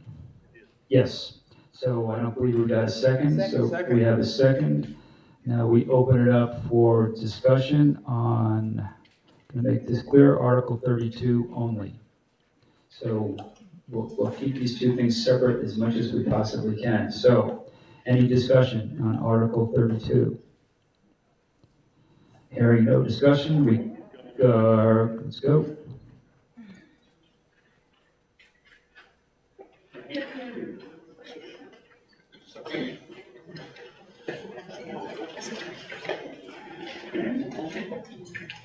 Good morning, or I guess good afternoon. Helen Sharon Pollard, 343 Huntington Road, and also the steward of the golf course at 113 Bridge. Just a clarification on the outdoor uses. Can people hear me? Stay close. Closer the better. Well, I just don't want to breathe hard into this either. Okay, so one of the questions I have about this list, and I appreciate that you put it out here, but I've got neighbors, or we have neighbors who have been doing weddings on their property outdoors, and they make a living at it, and it helps them to keep their 17th century property going. And it's not listed here, and I'm not sure where this falls into place. And so the concerns that I have on the proposal is it isn't quite, I'm not sure that it does what you're hoping to do, which is to clarify what uses are available. And that one to me is a prescriptive use, right? Because this has been going on for a long time. So how do prescriptive uses fit into this conversation? Who wants to answer? Court? So there's a bunch of complexity there, and it's hard to speak to it generically. Each case is different, but if we assume that the neighbor you're referring to has some sort of commercial entity, like an inn or some other commercial entity, it may well be, so in order to open an inn, you would need to get a special permit. That's existed, well, zoning has existed. Once you have a special permit on the land, it allows uses that are typical for that special permit. So if you had an inn, it's entirely possible that hosting weddings is a typical use for land that has the special permit to run an inn. If, on the other hand, you have never received a special permit and you are simply doing this act, if no one has complained, there is a point where it becomes a grandfathered use, in which case you just continue. It's, I believe, 10 years, and the town has to take action in that 10-year period. Otherwise, it's assumed that that use is acceptable. This proposed amendment doesn't try to address weddings. It tries to address recreational uses. I think that maybe I should just stop there. That answers the question. As long as it's quick, we have another comment or so, but yep. So my thought here is it doesn't do enough, because of what we started the conversation with, is that if it's not listed, we can't do it. And so therefore, somebody who has a wonderful house and they want to open up for weddings now that they've just moved into town and so on, they can't do it. And we're back to the drawing board. So I don't necessarily feel that this fixed anything. I don't have an objection to it, but my call out is that I don't think that this is doing what you were attempting to do. And I think it needs more work, to be honest. Can I respond? Yeah. So the way the planning board has worked for the last few years is that somebody comes to us and says, I'd like to do such and such, but it's not allowed by zoning. And then we go and we try to figure out what is that equitable way to allow that kind of use. No one has come to us saying we'd like to hold weddings on our land, but we're not allowed to. Were they to do that, we'd be happy to consider that and bring it back. That was not the point of this. This is simply to allow outdoor recreation, which was a use that people wanted to do. But the planning board isn't the agency, it's the ZBA. So if somebody wanted to have that use, they wouldn't go to the planning board, they'd go before the ZBA and say, I want to have a small business, which is allowed, and the ZBA would take a look at it and we'd have a hearing on it. And the townspeople, being the wonderful neighborly people that they are, would agree, and that would happen. So we already have that in place, do we not? Like I said, if I think it's a confused thing, because you're saying if it's not listed, you can't do it. And I'd rather, if that's the case, list it all out, redo this, list it all out, and come back to the table and say, this is what the town, let's make it easy, this is what the town believes is in the best interest of all of us, and these are those uses. And it's not just a wedding, but that's one. It's also, can you have a evangelical revival meeting? Because those are uses that have happened in Worthington over the course of time. Or can you have a concert for somebody who comes in with a violin and is going to play for 50 people? You know, list it out, or maybe go back to the drawing board.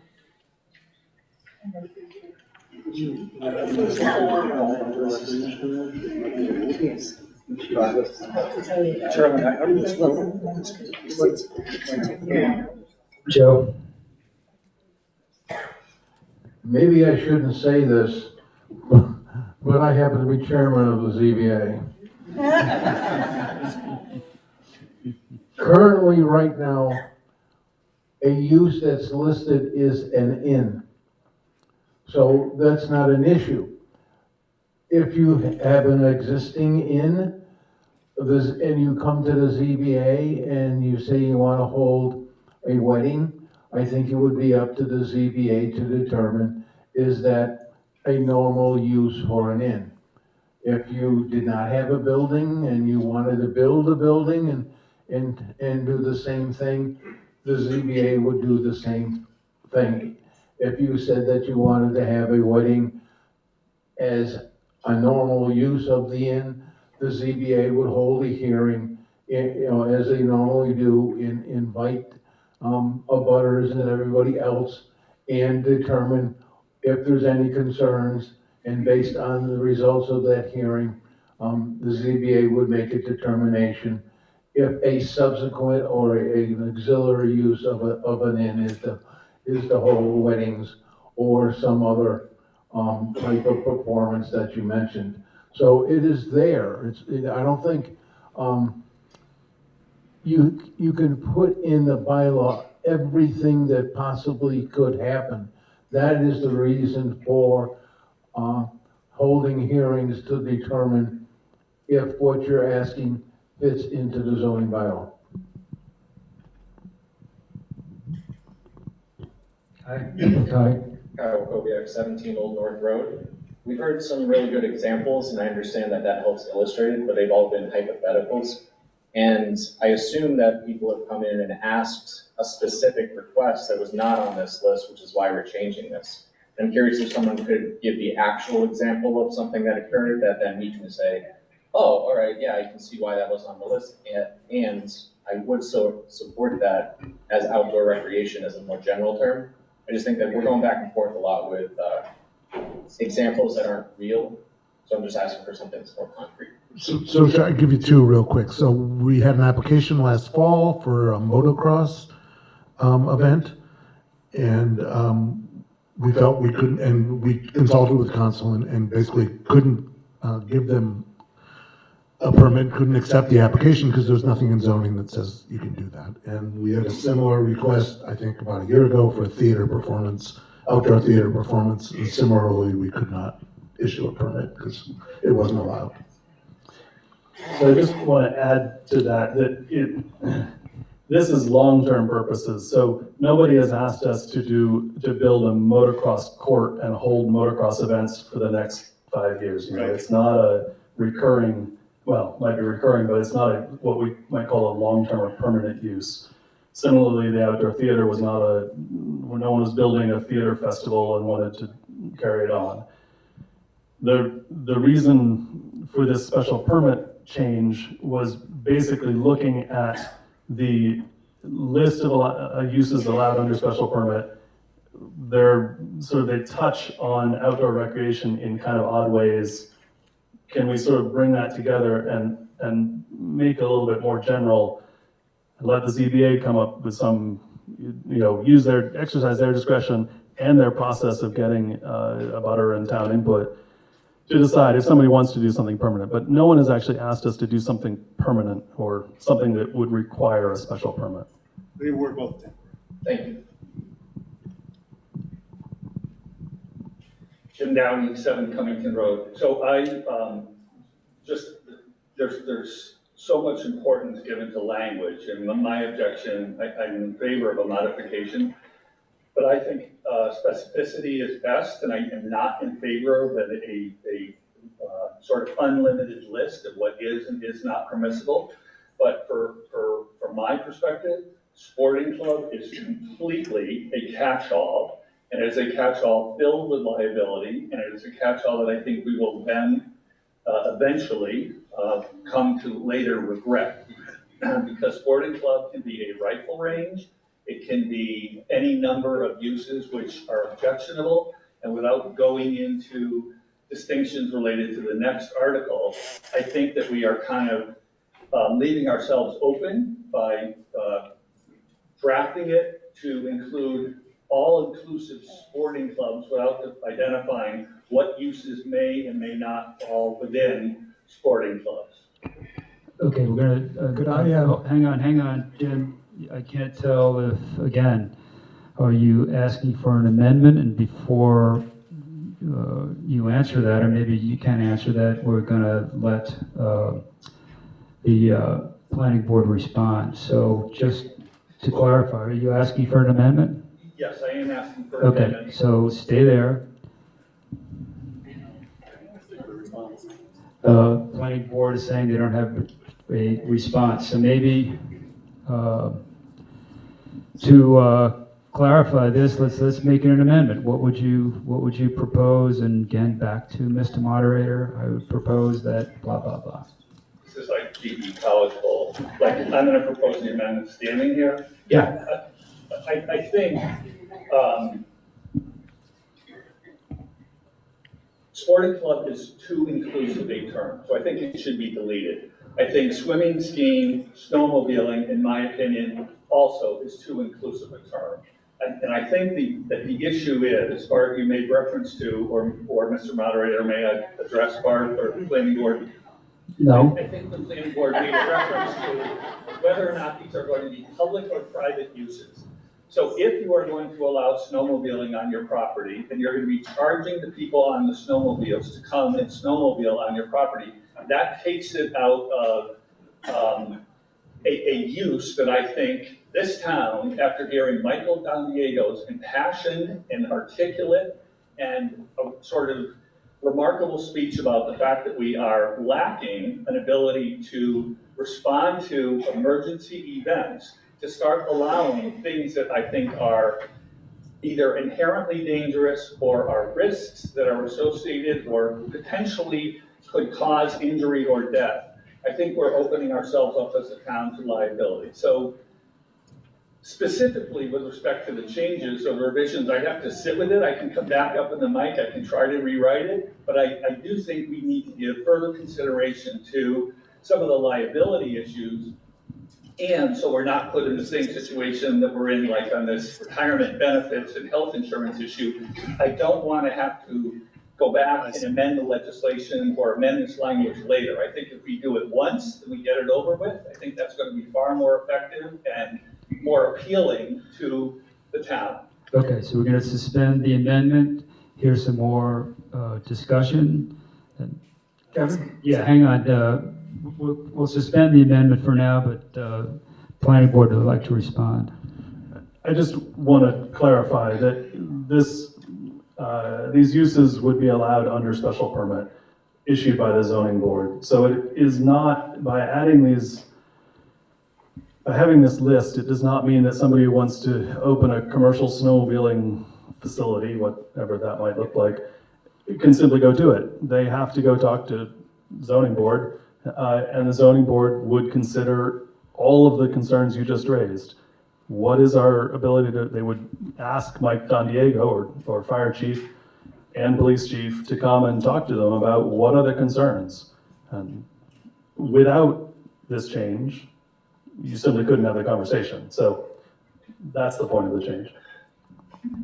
Your point is well made, but I again just want to sort of reemphasize the fact that snowmobiling is a defined use. It speaks for itself. A sporting club is a broad basket of a million different activities, which include archery, shooting, turkey shoots, paintball activities. Who knows what sporting clubs are? And to leave it in, I think starts us down a road that we're ultimately going to regret at a later date. I think it should be removed. So we're gonna ask again. You don't seem willing to do an amendment just Delete yet. the language, delete sporting club. So let's get more discussion. We'll circle back. If you still feel you need to make an amendment, we have to do that officially. Gabriel under 112. Kevin?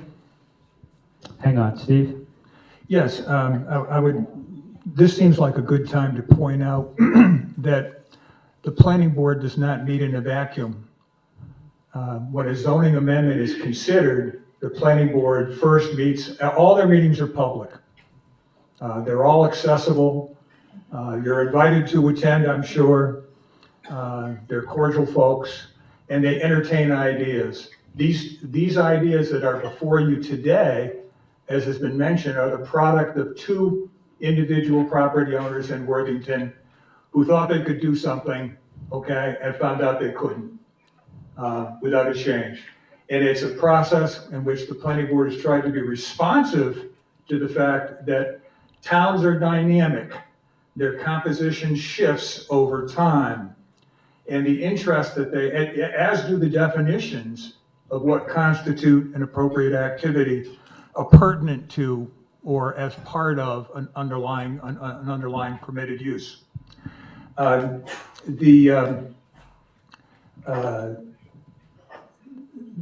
process is a very simple one, and it's a very deliberative one once you've passed a bylaw amendment and it becomes part of our zoning bylaws. You go to the building inspector saying, I want to have a firing range, a shooting, a sporting club where we fire anti-tank rockets at dead tanks. Such things exist. I mean, somebody might come and say they want to do it. The building inspector looks at it and says, yo, okay, I can't give you a permit for that because you need a special permit.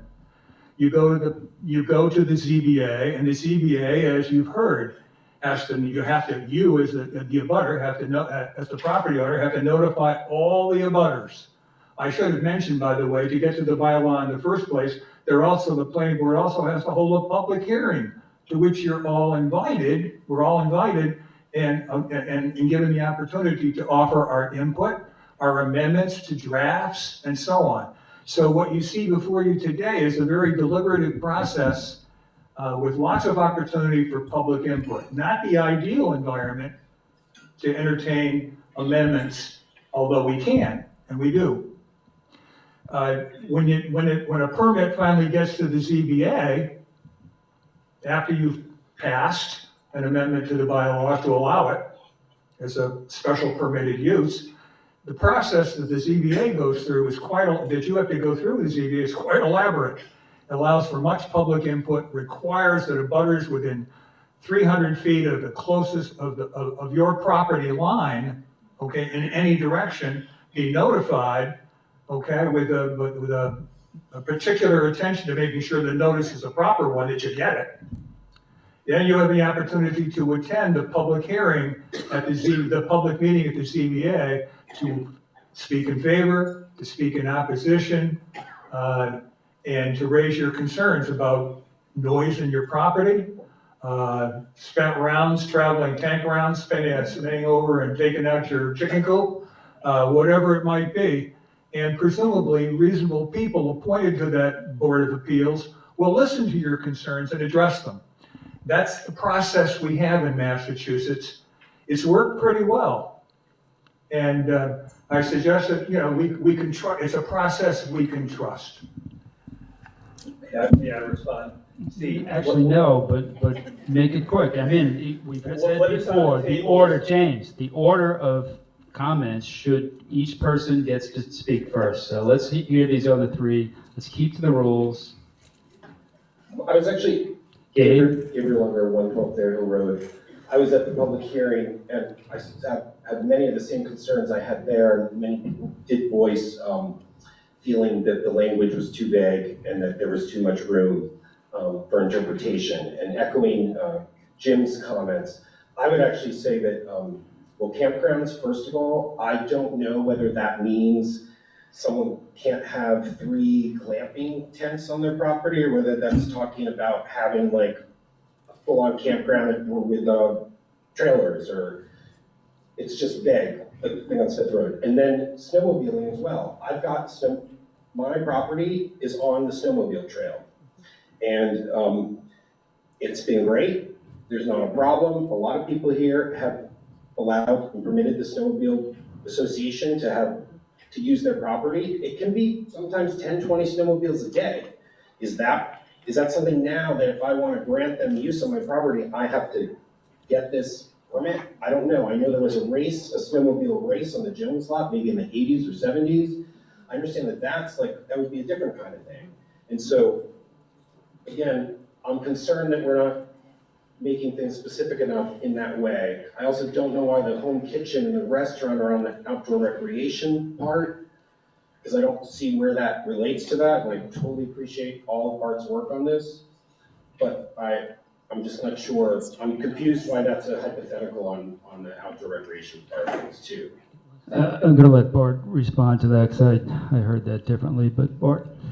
The home kitchen versus restaurant is just trying to get to the point that a special permit is required for a restaurant. It's not required for a home kitchen. Next. Erin Matika, 61 Cold Street. I guess I'm a little confused because there were people sitting up here that said certain things, you can't do it unless it specifically says that you can. But then I've heard other people say, well, if it's not specifically on there, you can still come to us and we'll hash it out and decide if we're going to let you do it or not. So which is it? So there is a list in the zoning bylaws of uses that are allowed. If your use isn't on that list, well, if you want to do something with your land that is outside of the typical and usual, not birthday parties, yes, restaurants. If you want to build a restaurant, your first stop is with the ZBA. If you want to do something that's not on the list in the zoning bylaws, when you get to the ZBA, they're going to point out the list and say, it's not on the list. The Nordic Ski Center is my example of, it's not on the list.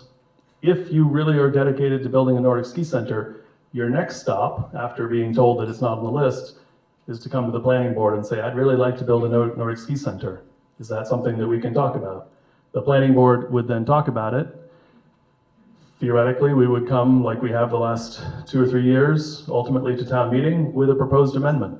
And this is the chance to ask the question. That is the role of the planning board, is to try to come up with a reasonable way that something you wanted to do, Nordic Ski Center, could be done in Worthington, and then ask the town, is that a use that we want to allow in our town? If town meeting approves it with a 2/3 majority, then it gets sent off to the AG's office. If the AG's office is okay with the amendment as we've passed it at town meeting, it becomes part of the zoning board, part of the zoning bylaw. Then you, as the Nordic Ski Center, prospective Nordic Ski Center builder, would go back to the ZBA and said, I'd really like to build this Nordic Ski Center, and they would say, oh, now look, it's on the list and we can talk.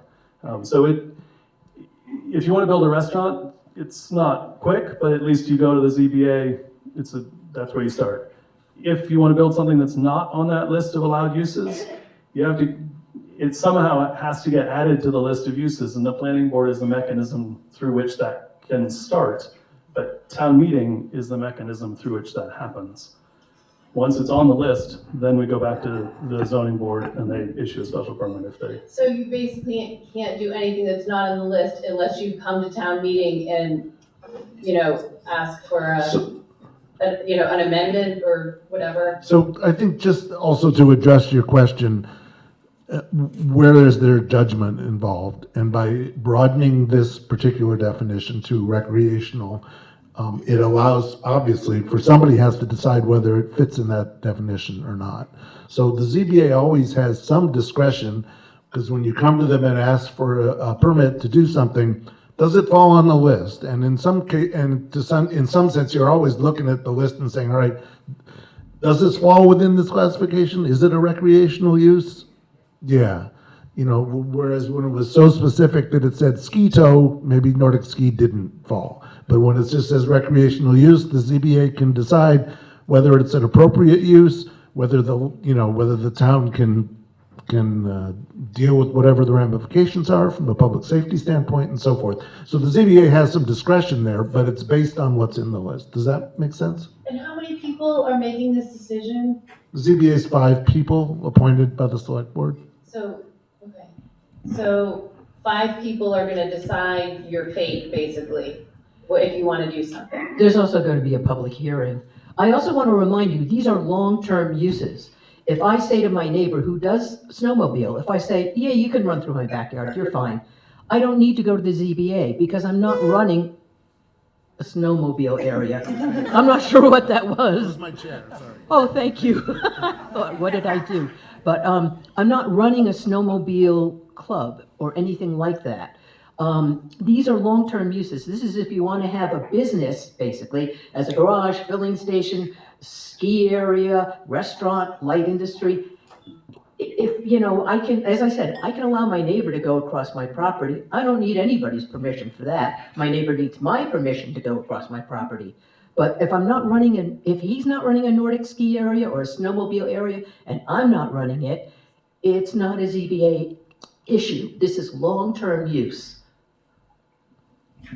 Does that make sense? Thank you.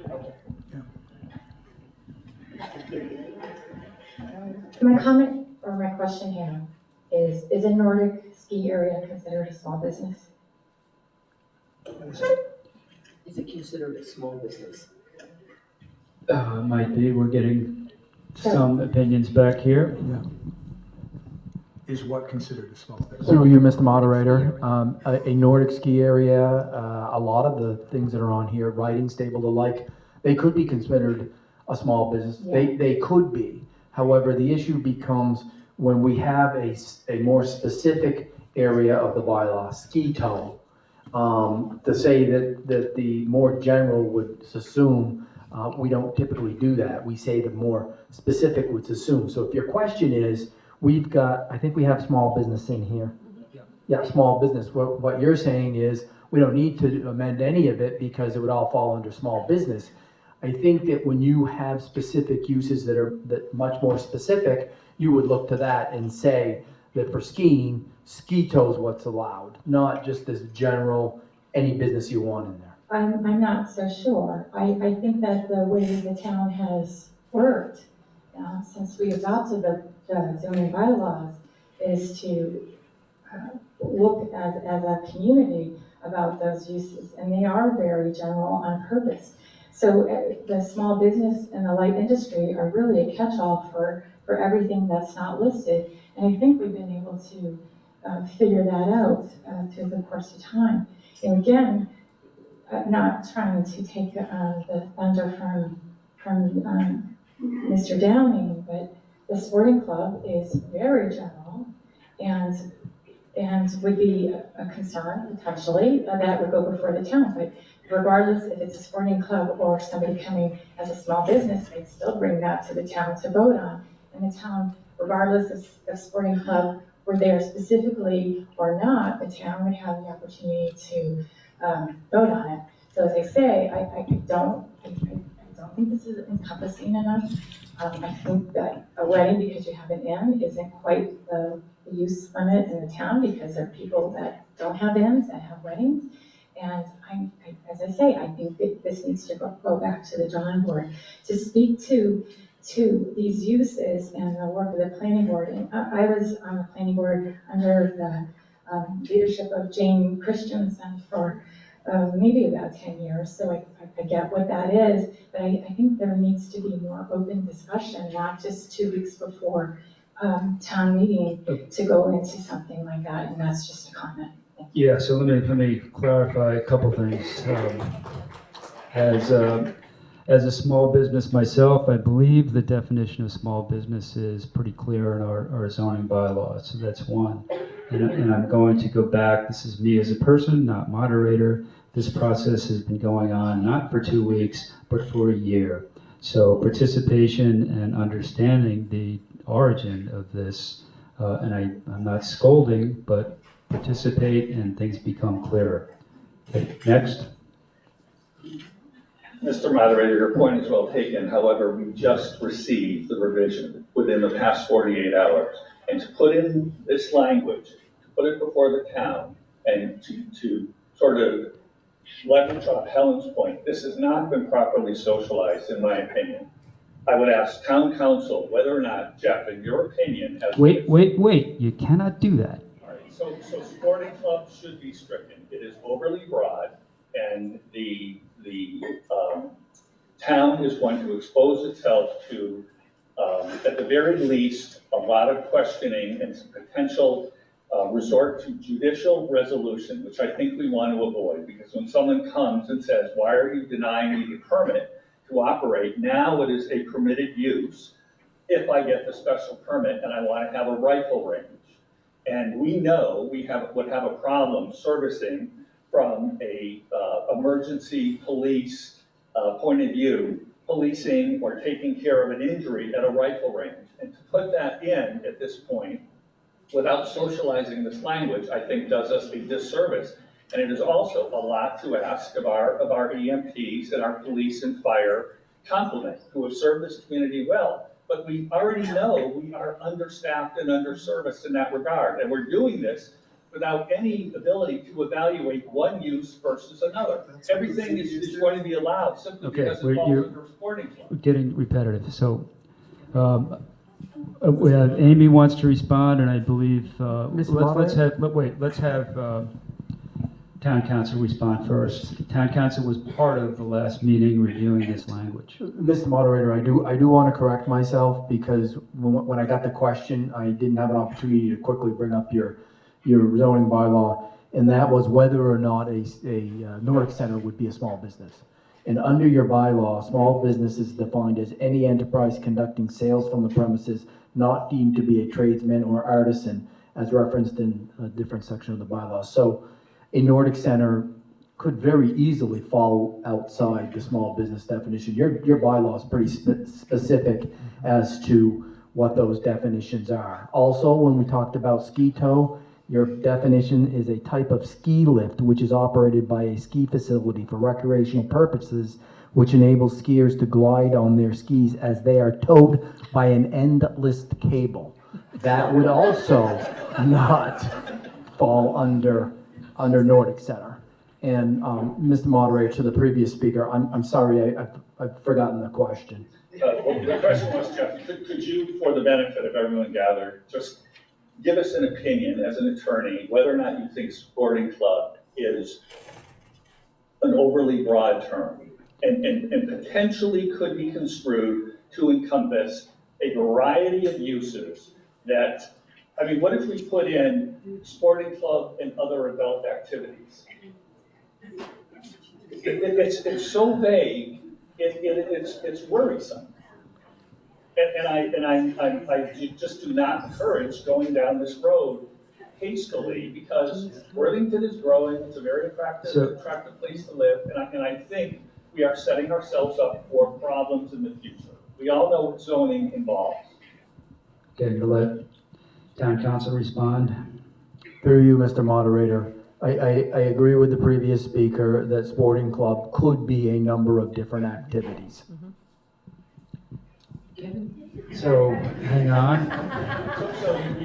I want to remind everybody, we still have an amendment possibly floating, and it seems to be concentrating on these two words. So let's concentrate on that. You commenters online, we're going to resolve these two words only in the next couple of comments, and then we'll go to voting on an amendment if there is one. Amy. So one part of what I was going to do was read you the definition of small business, but the other is to point out, you have mentioned rifle range more than once.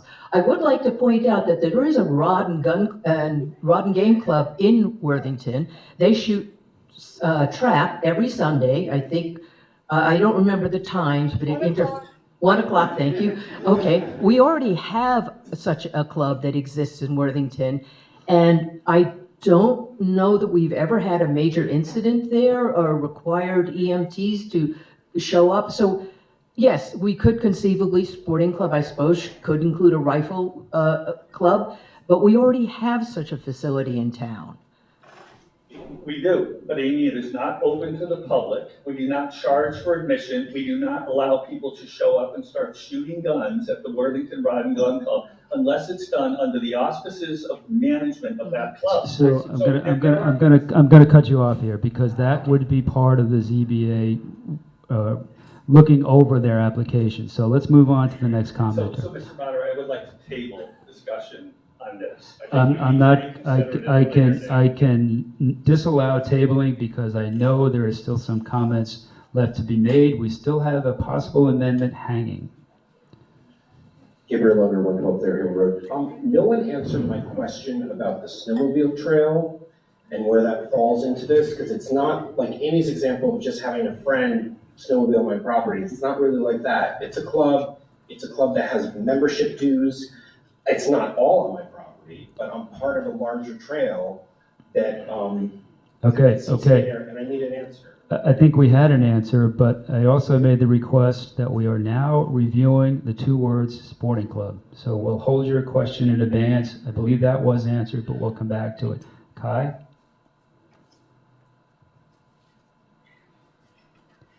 All right, Kai Wachowiak, 17 Old North Road. The one thing that I want to say before I address the exact shooting range or whatever the term was that we were sporting club, thank you. The microphone up a little bit. Oh, absolutely. Okay, can you hear me better? Hello? Just get Okay, closer. I'm trying. All right, so one is that if we go with amendment right here, which is to strike the shooting sporting club, we're going to come back to a warrant item that is going to say we're striking this and we're striking all these other things and we're adding the outdoor recreation. Do I understand that that's the way the amendment flow would go? There's no amendment yet, and in terms of, the two articles, and I'll look at the second one, are being considered standalone. So I think, are you asking, does Article 32, if it's voted down, make Article 33? I'm not asking that. Okay. I'm saying that in this amendment process that is pending that perhaps might occur, I would encourage us not to do that, because what's going to happen is that we are going to go into the amendment, which is going to amend the let's strike all of these things, add in outdoor recreation, and we're also going to be striking sporting goods, but we're still going to end up with this outdoor recreation item on that warrant article. Correct. Okay. And then Correct. the other thing is that just an advisement that I would like maybe to consider is the language that's being used surrounding allowed usage by the zoning board. And really what it is, it's allowed for consideration by the zoning board. Exactly. So if I came and said, I want a tennis court, the zoning board would say, sorry, tennis court is not on here. It's not a small business, I'm not charging. I just bought a lot of land that's zoned as residential and agricultural. Tennis court is not those things. I want the public to come use the tennis court. So I think that's a much simpler example to understand where we're at. So please, let's move on from this amendment. If we want to talk to the planning board about changing the sporting club in the future, I think that's a different warrant item and not something that should be lumped in with this along with the other things that we're having difficulty resolving. Thank you. Okay, we have a select board response. So I just want to echo that for the most part. So number one, striking sporting club, it says right before that, but not limited to. So these are examples. You take one of the examples out, it's still possibly an allowed use. And the whole point is, as you just said, the zoning board of appeals is there to interpret what is, whether it falls under the broad definition of recreational use, and more importantly, is it safe? Are you going to bother your neighbors? Those are all their considerations, and they can put stipulations on the permit to require you to make sure you have the proper parking, that if it's super dangerous, that you have an ambulance on station when you're operating. All those things could be required if necessary. That's what the ZBA is there for, to interpret these things and to ensure public safety and ensure that you're not, bugging the hell out of your neighbors. Heather Dufresne, Thrasher Hill Road. My comment is that if it was a sporting club, they would have to come and ask for the approval, and then it's deemed whether it's approved or not. And if we had a sporting club that was asking for this approval, if there was an issue, then it would be readdressed on a more public level. Is that correct or incorrect? Should be a hearing. Yes, a hearing with the butters and so So on. if it's on the item, it can be addressed when it comes up, and if not, it's irrelevant to this. Is not correct? I wouldn't use the word irrelevant, but yeah. It would be readdressed if Correct, that application correct. came through, correct? Correct. Okay, thank you. Mr. Moderator, I believe there are no more comments on this, and I know we're supposed to consider this amendment, but the person who proposed the amendment also suggested tabling this, and I would also like to ask to table this. And again, it's tabling is not often used, and it would suspend all discussion of this unless we brought it up again in the same meeting. Otherwise, it goes away for a year, and I'm opposed to doing that. So we still have 3 commenters who want to have an opinion, I believe, maybe not on sporting club, but on the amendment as it stands. Let's let every voice be heard on this. Let's not table. Vance Richardson, 168 Old North Road. Looking at Can't hear you. Vance Richardson, 168 Old North Road. I would like to suggest, and if you need an amendment, I'll try it, but couldn't we end it after land use primarily for recreational activity, particularly oriented to and utilizing the outdoor character of an area, period. So, to my reading, if you name these things, you are saying they are accepted outdoor recreational activities.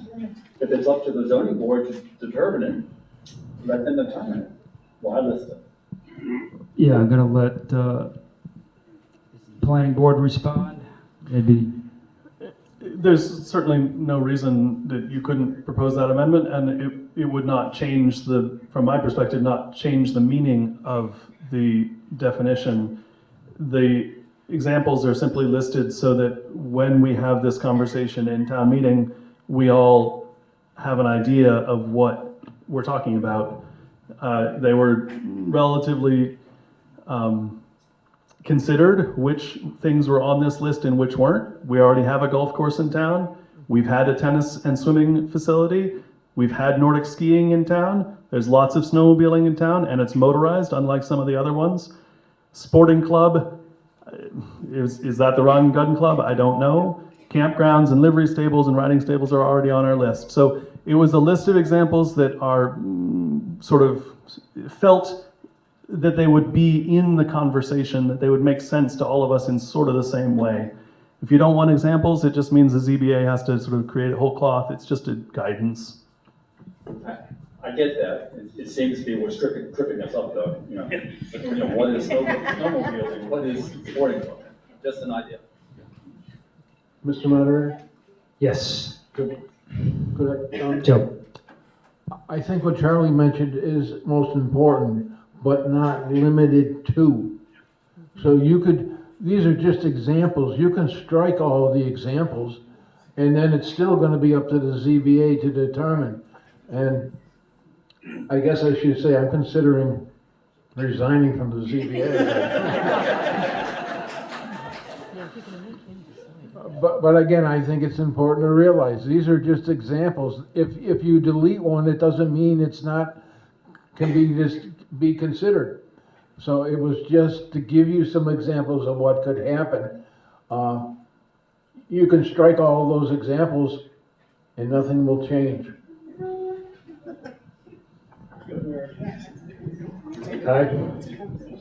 Kyle Koviak, 17 Old North Road. I don't like to shut down discussion, but I think at least 2/3 of the people in this room are ready to vote. So I'd like to call the question.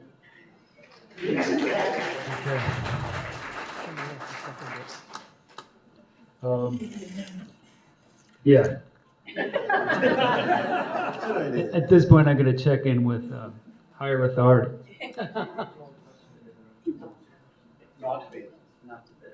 So, since that has happened, and the question has been called, is there a second? We have more than 1 second. So this will also be a 2/3 vote, and I'm going to bet it's going to be tight, but we're going to, so this is to move Article 32 as written, as you're seeing it, to vote on Article 32 as is, and just on the chance that a voice vote will tell us that we want to go ahead and vote. This is a vote on voting, closing discussion. That we're gonna need a 2/3 vote to close discussion, and then we'll move on to vote on the amendment. To vote on the motion. There is no amendment. It's an amendment to the bylaws. Okay. So, with that said, as clearly as I possibly could, do all those in favor of Article 32? All those in favor of closing discussion on Article 32, do so by saying aye. Aye. All those opposed? Passes unanimously. So, now we go back to voting on Article 32. It also will need a 2/3 vote. We will go to the voice vote first. So, all of those in favor of passing Article 32, do so by saying aye. Aye. All those opposed? Couple of nays, so it passes. Oh, we do have to count because it's 2/3, sorry. So, boldly, put up your these are the ayes.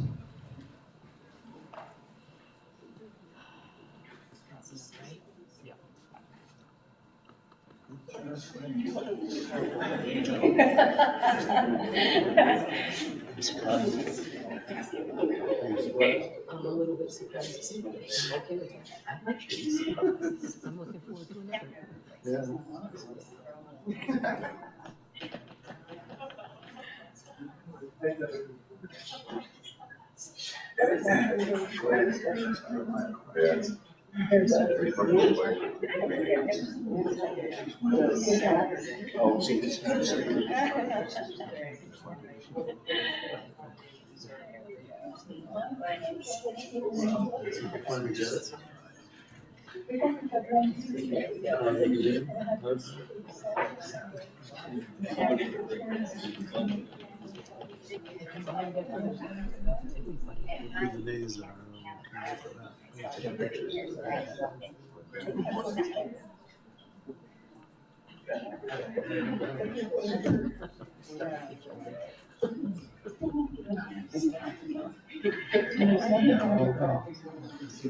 Okay.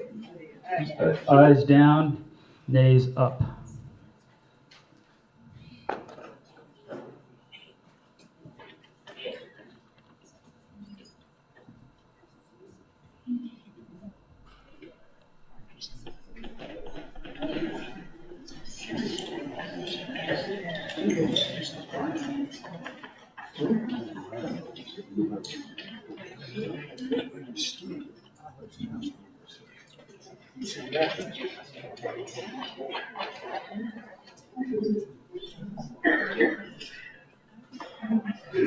Absolutely.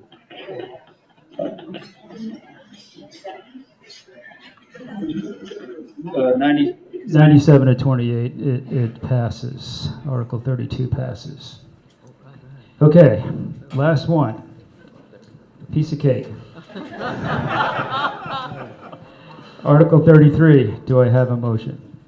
Mr. Moderator, I move that the town vote to amend the zoning bylaw, section 4.3, which are uses permitted in all districts, by inserting section 4.3C, which is detailed in the warrant, but adds temporary events.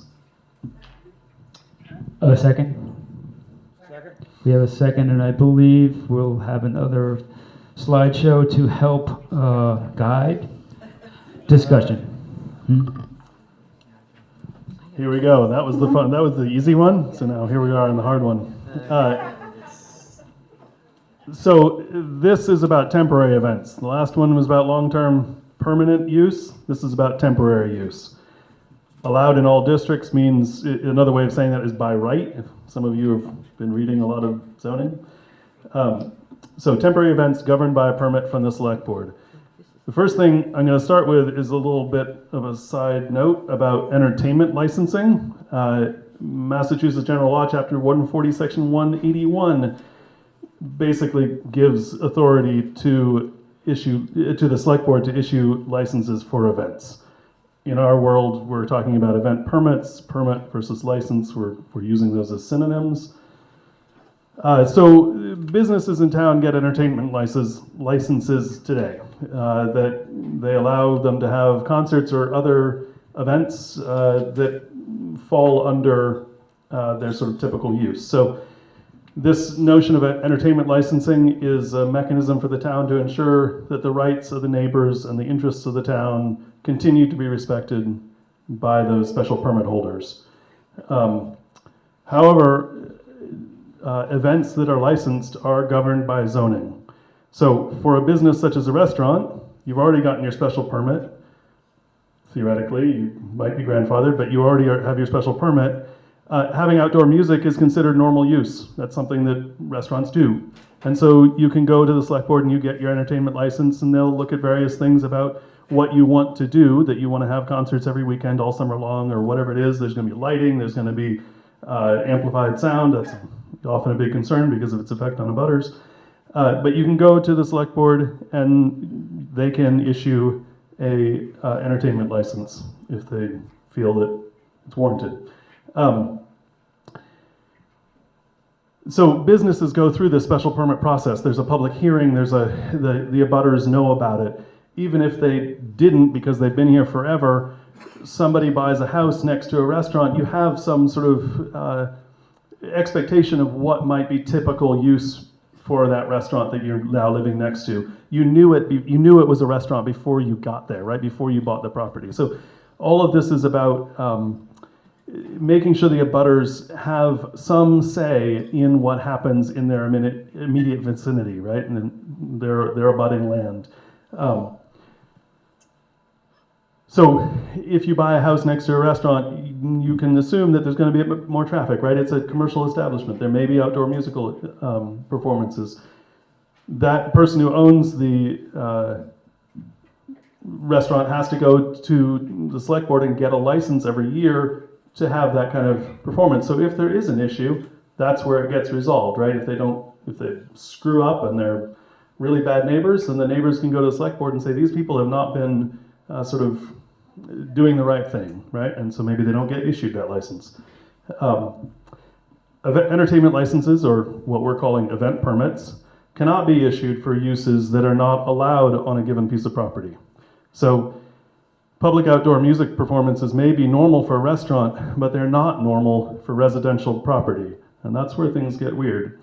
Small scale events are probably not going to bother anyone, right? It's fine. You have a party and you have your friend's band, or you pay for a band or whatever, you have a band, and probably if you have 50 people there, you're going to tell your neighbors, hey, I'm having this party, or you let them know. It's a heads up. The issue is, what happens if you have 500 people? What happens if you are charging tickets, you're charging admission? You probably should talk to the town, not just your neighbors, right? I imagine the fire might be interested to know that you're going to have a lot of people. I imagine Cork would want to know what the parking situation is. And I can imagine Ranky wouldn't mind knowing that there's going to be a big party so that he can sort of have it in his head that maybe he won't get out of town that weekend, right? Or maybe he will. So this proposed amendment is trying to formalize the process not for your backyard barbecue or your birthday or your wedding even, but for these larger events, these things where they're are implications for the neighbors and for the town. That's our goal. Buttons aren't working. Come on. There we go. So here is the language that we are proposing to insert. Well, it's insert into section 4.3 as item C on the list. There's A and B currently. This is C. So use of property for events such as fairs, entertainment, outdoor recreational events, carnivals which are not usual and customary under the primary use of the property shall require an event permit from the select board. Such events shall be limited to a maximum of 8 days in a calendar year, and the total number of such events shall be limited to a maximum of 3. The select board may elect to reduce the number of days or number of events.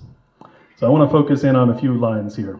The first is fairs, entertainment, outdoor recreational events, or carnivals. We've all been talking about the uses allowed under special permit.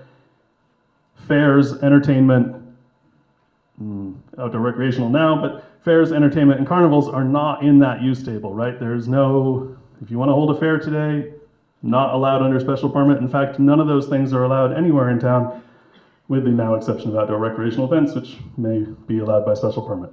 So if you wanted to hold a fair in town, you simply can't unless somehow it falls under your special permit. But let's assume we're just talking about individuals in residential land can't hold a fair because it's not listed.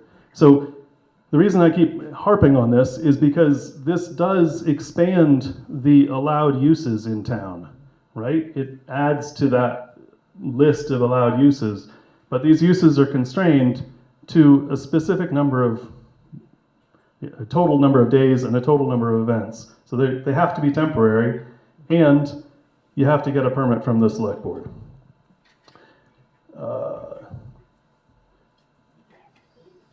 No, which is what the next slide says. I always love it when I do that.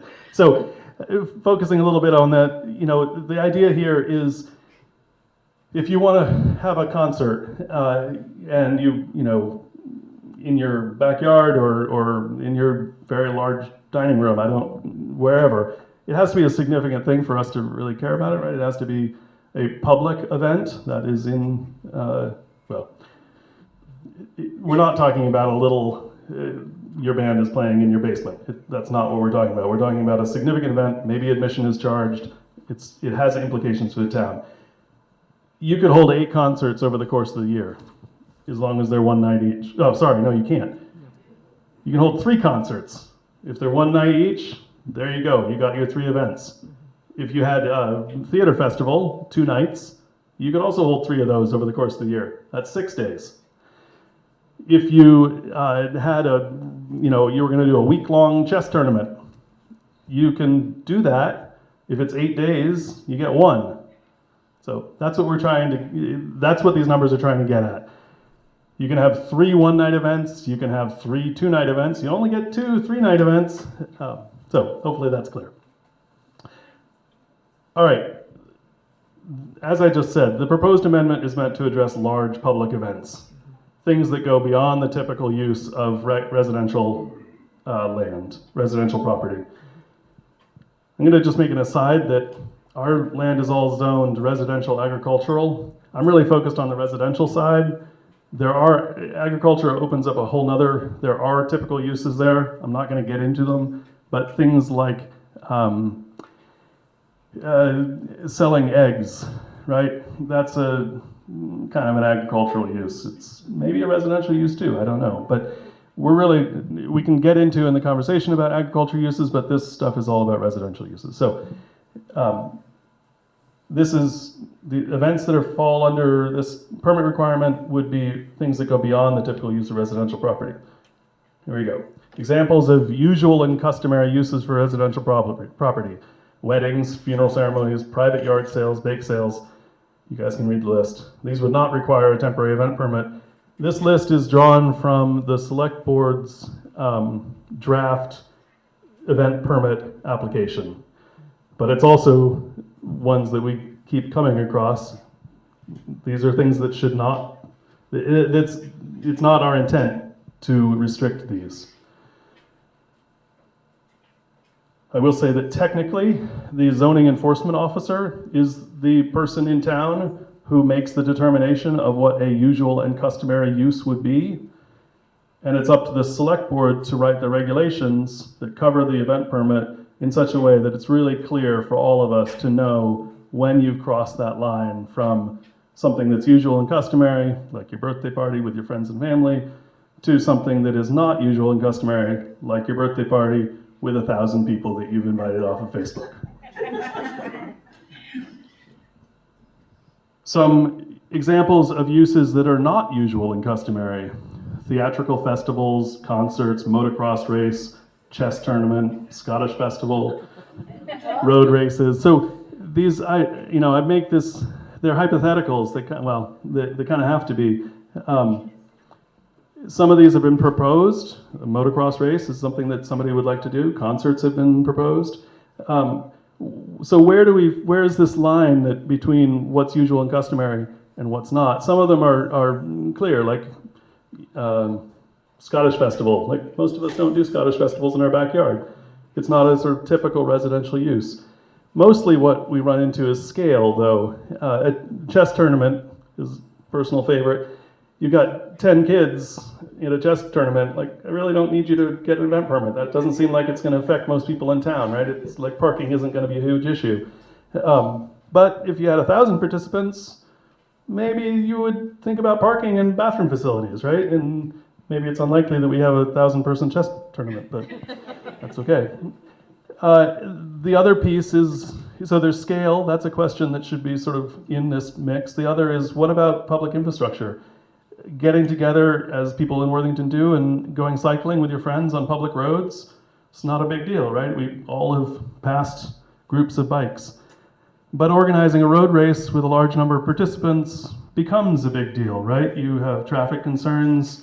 Maybe you need to stop traffic. Maybe a road gets closed. Probably good for the cops to be involved in some way to just manage traffic. It depends, I guess, how big it is, but I can see that, at some point it crosses that line. So my point here is that even temporary events can stress town resources. First responders,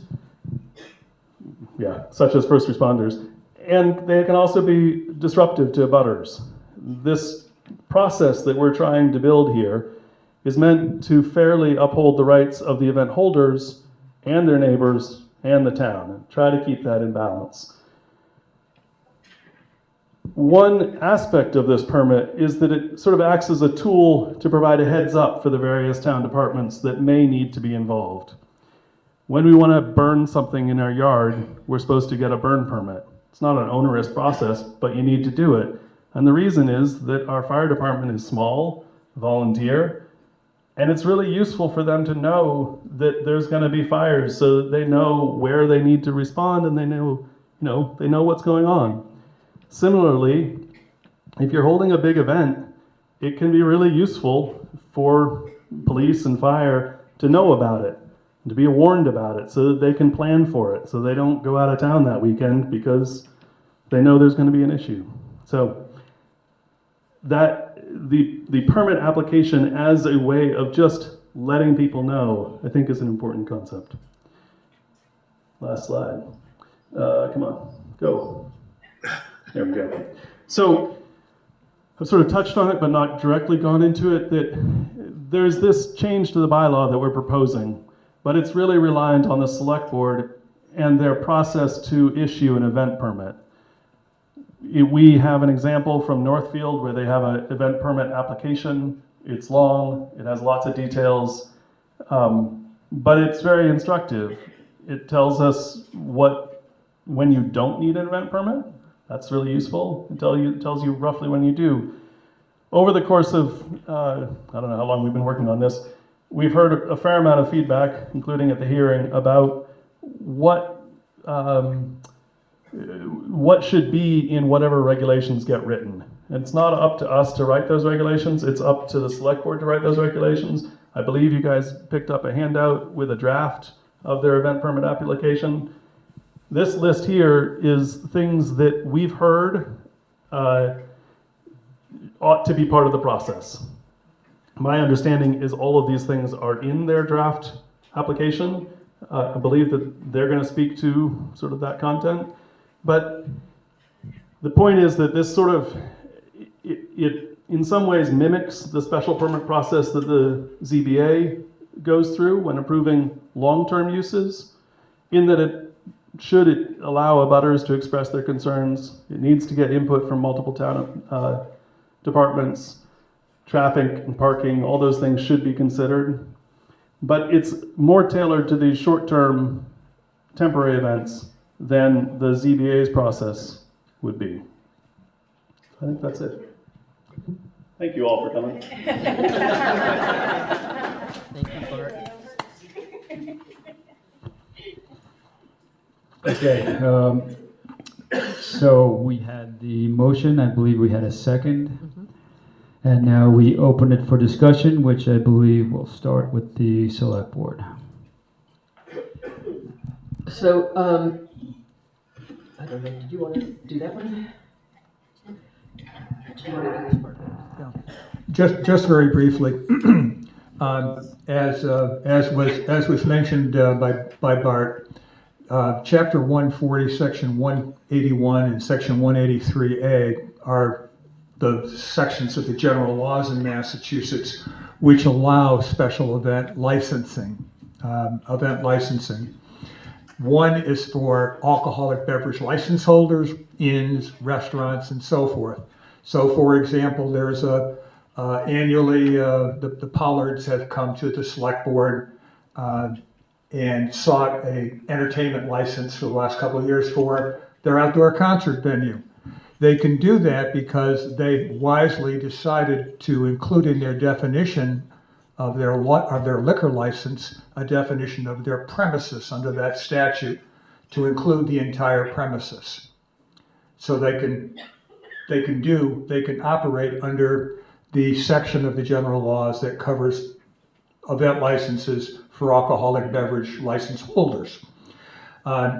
I suspect the area of greater concern for many of you is for other public events to be requested of the select board licenses for non-alcoholic beverage license holders. Not meaning that there might not be a one-day license issued by the select board, which we can do, but they're not a year-round or other category of primary use alcoholic beverage license holder. So that's the statutory scheme. You've also heard that because of input from town council, zoning is implicated, and that's why the amendment is being sought, so that the select board, without question, can exercise its licensing authority. Now, is this a task we went out looking for? It's not. One fine day, a couple of years ago, the police chief or somebody got a call to say that there was a motocross event going on Cummington Road.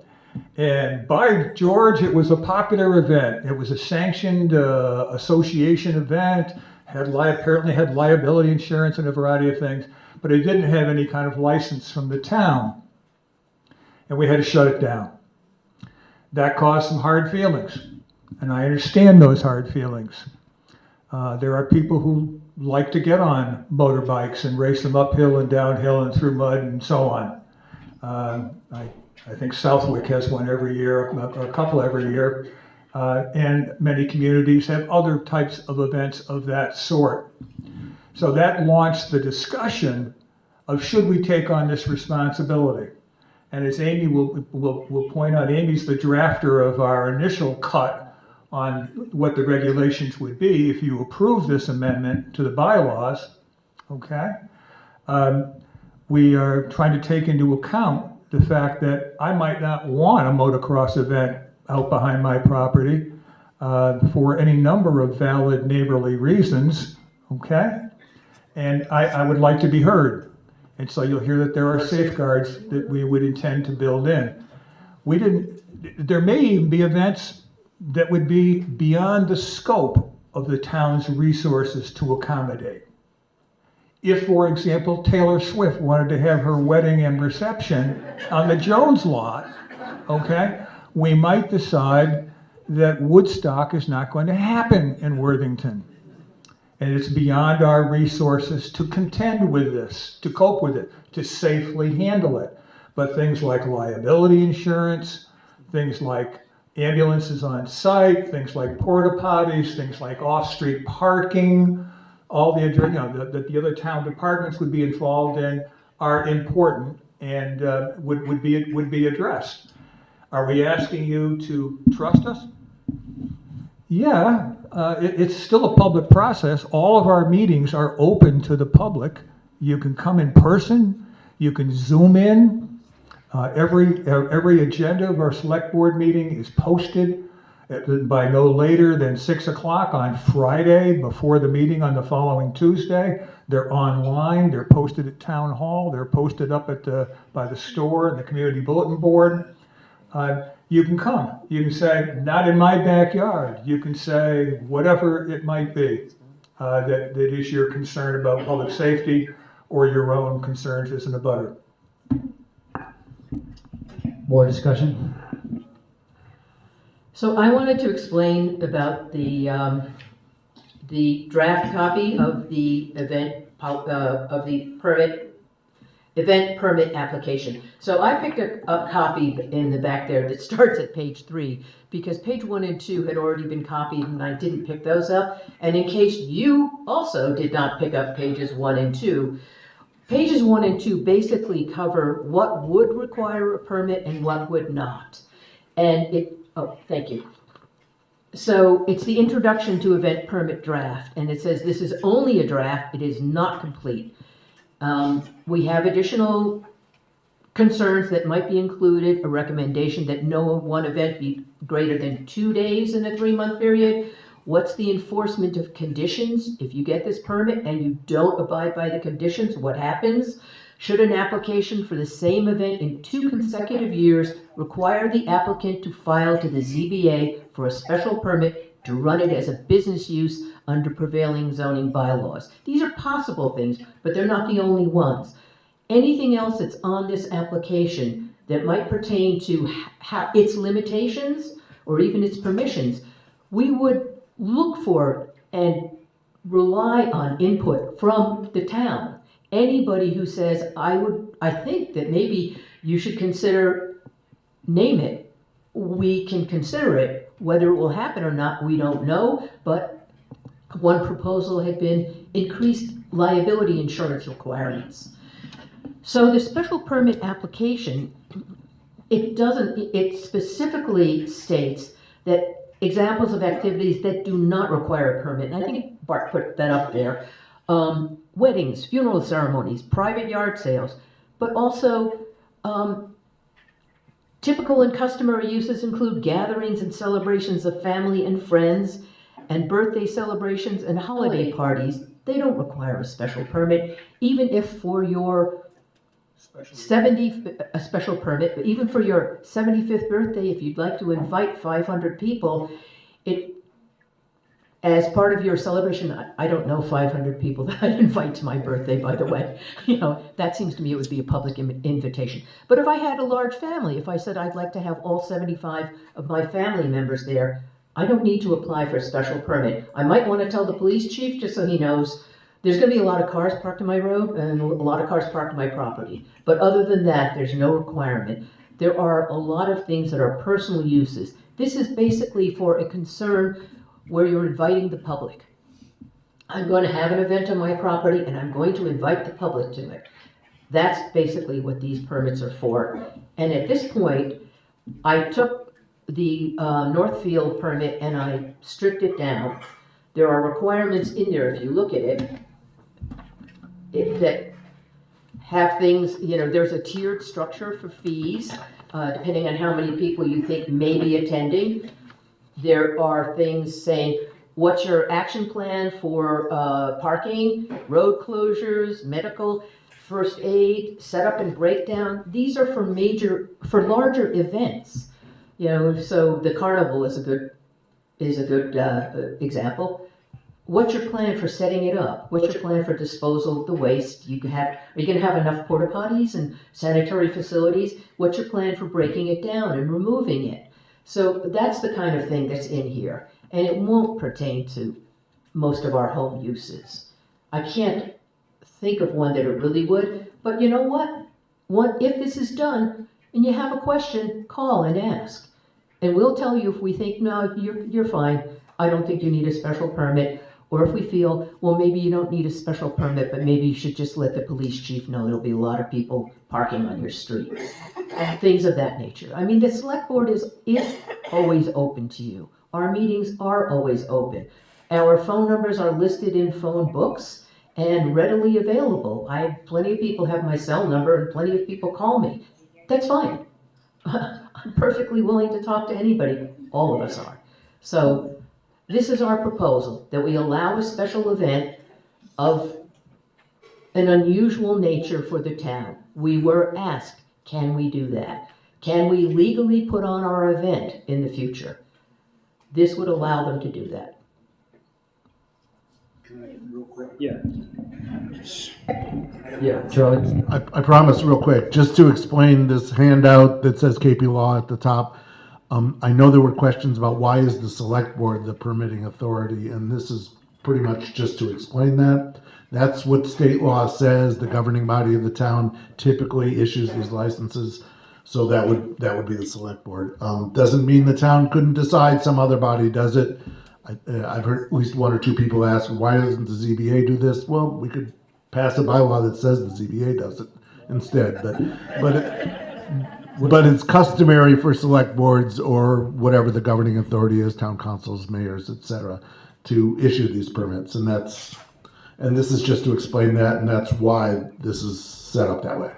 Okay, for the purpose of this meeting and this article actually already is in motion, the governing body over these permits has been determined by me with some backup. The nature of how this article is written, the select board is the governing body. So we're going back to possible amendments that will not be allowed as an amendment. The nature of this motion is the most important part is the select board, and you've heard the select board is not only allowed, but typically they are the governing body. So when you come up to discuss amending the authority from the select board will not be entertained. So I'm going to leave it at that and ask for further discussion.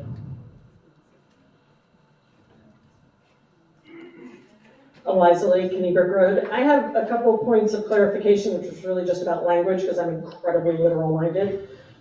So first, Bart, you mentioned I think you called it the zoning enforcement officer, and I think the vernacular, what most of us call that person is the building inspector, right? The commissioner. Sorry, the building commissioner. But I know nobody except you guys call that the zoning enforcement officer, so I just want to be clear about that. And I can't remember the context, but just so people know that. It is part of the title. It's part of the title. No, I'm sure it is. But I think nobody else calls it that, but maybe we should use an acronym or something. I don't know. The other is, I think there's been a lot of use of the word special permit in this conversation, when in fact it's event permit. We already talked about special permits, that's not what we're talking about. So I want to be clear about that. I also, and then the last sort of point like that, can you go back to the slide where you make blue the little bits of the language? And I have an actual question that left the next, back to where it's big there so we can all see it. Oh no, the next one. Yeah.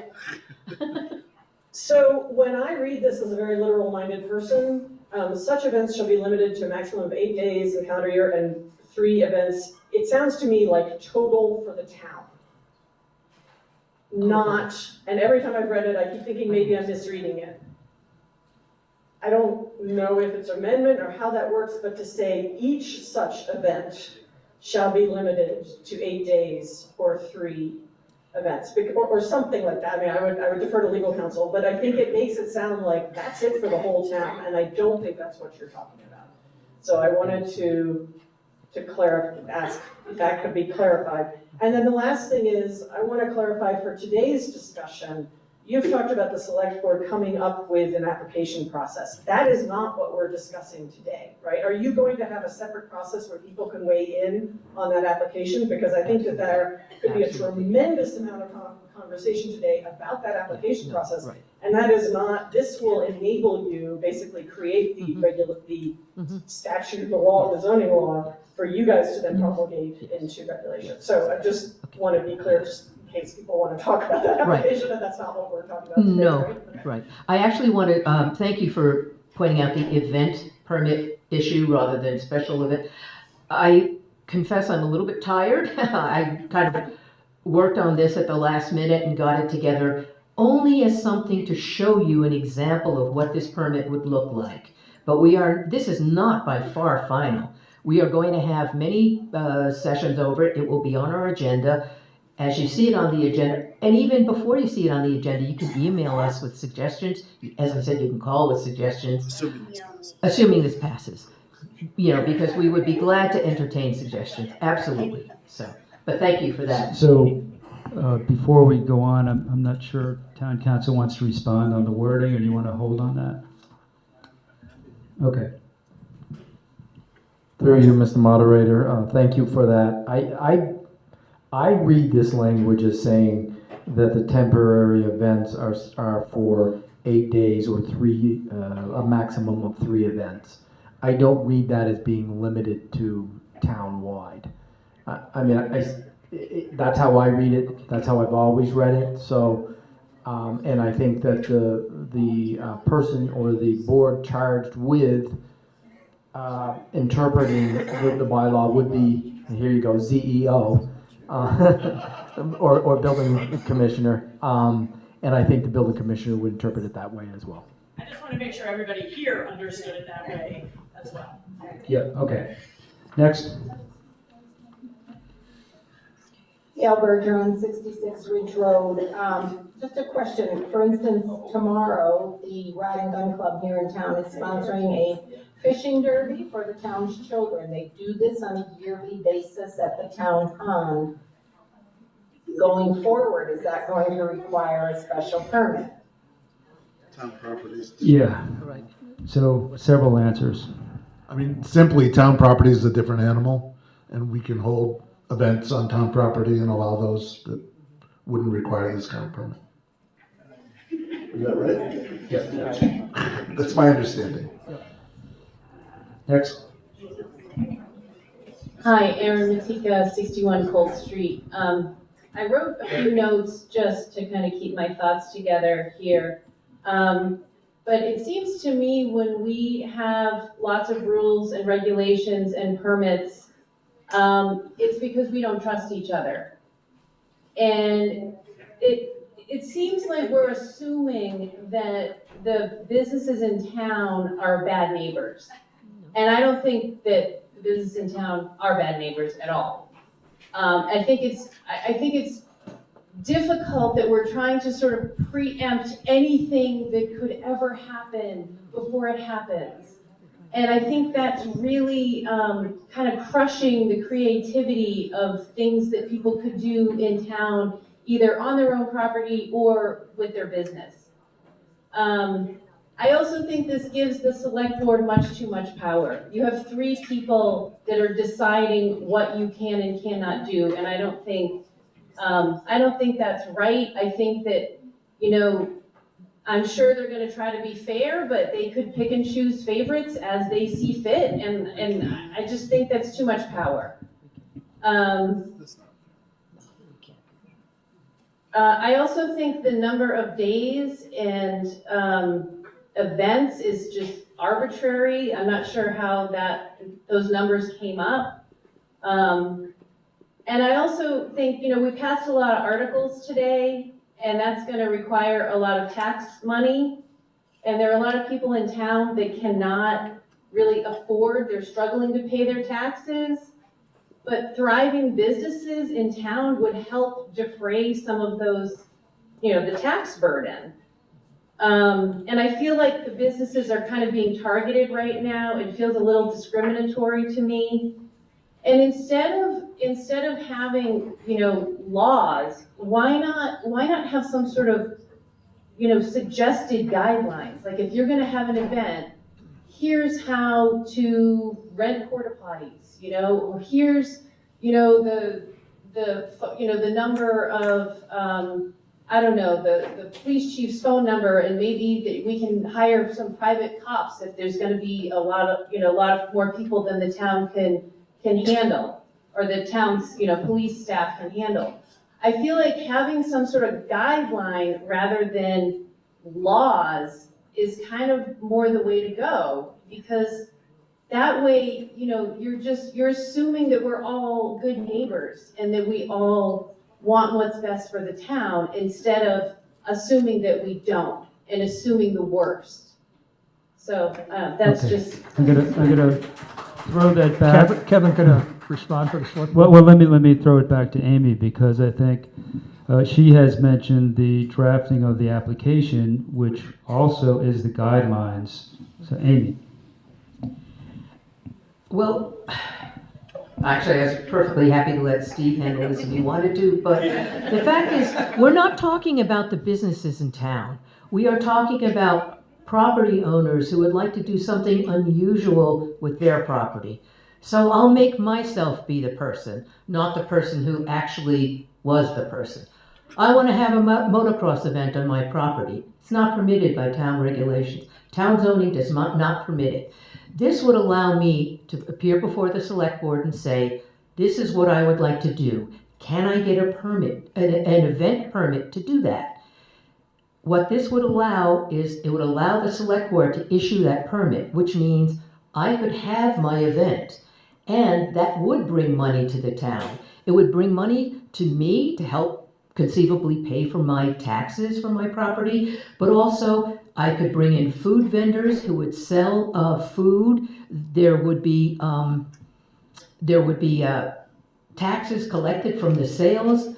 There could be a lot of potential benefit to the town, but this allows me to do it. And then if I do it and I say, wow, that was an overwhelming success, I think I might like to do this on a regular basis once a year, I can go to the ZBA and say, can I have a special permit to do this? The ZBA, a special permit to do it every year from now on. And the ZBA would say, well, it's not in the allowed, or they might accept it as an allowed use as outdoor recreation. And then I could have a business in town that does this. So we're not talking about limiting the businesses. We're actually talking about allowing homeowners to do something completely different with their property that is not within the usual and customary uses of their property. We had a suggestion from town council to speak, but Amy handled the issue. So further discussion? So I share Jim Dowdy, 7 Covington Road. I share Eliza's concern. Like town council, could you just, so if I have an event that is no more than 3 times per year, but each event is 8 days long, so I can do that 24 days in 1 year. Okay, so I think that needs to be clarified. I think a couple people don't find that clear. And then one question in terms of the Northfield application, Amy, that I know you're still working on.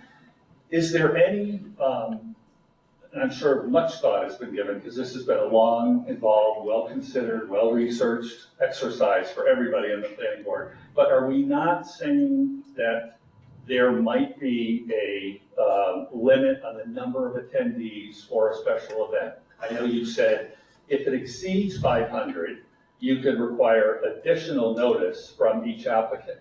But are we not saying that in no event can a temporary event be held if more than 11,000 people show up? Or Okay, 5,000? I'm going to get back to agreeing with Eliza that we're not discussing the application or the guidelines of the application. So I don't know if Amy wants to respond, but this is premature. So Right.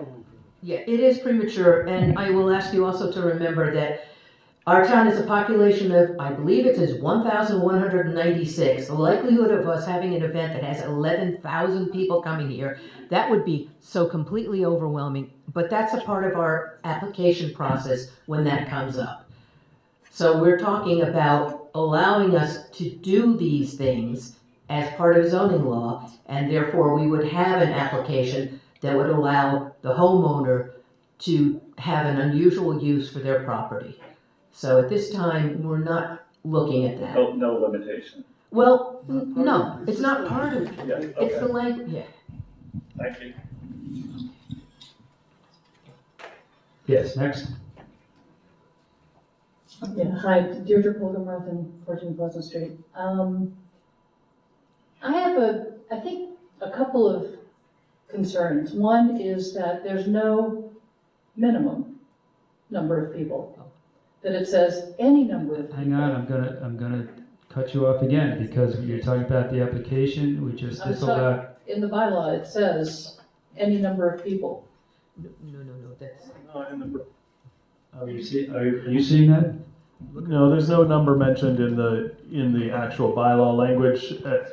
The point of this bylaw amendment is to allow for temporary events, which are then governed by the select board, and their regulations would be where any kind of minimum, maximum line would be drawn. It's not in this bylaw. I feel like by implementing a bylaw that does not define the size of events we're talking about, does not define who needs to apply for a permit, does not define something more specific than this, is setting us up, because then, of course, the select board needs to come up with a good process, but we've already passed it. This has got to be in effect. No. So if we're passing a law, but we don't pass how it's going to be implemented, I'm concerned that we're saying yes, and then we don't have a follow-through. I understand what you're saying. So I will say this. It was suggested that the select board come up with a draft application so town could see what we're talking about. But the bylaw itself does not state anything about numbers. And it is entirely possible that the draft bylaw, or the actual bylaw, can say an event that's like, right now it says, 50, up to 50 people. Well, it can say that for less than 25 people, that there may not be a permit required. But that's why I said, no matter what it looks like, it's going to be people contacting us and say, do I need a permit? And we can say yes or no. But the draft bylaw the draft permit was just to give you an idea of how we would be regulating it, but it's not part of the bylaw. The bylaw shouldn't really say how many people. Right. So then my concern comes around to the number of times per year.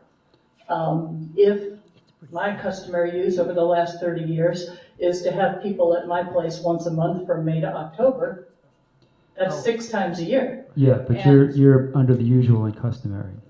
Right. Well, that's my question. Is 30 years enough to be usual and customary? Maybe it is, and if it is, that's great, and it's not huge crowds or anything. But if that becomes a usual and customary use, then that's quite different, because 3 is not a lot. So those are my concerns. Joe.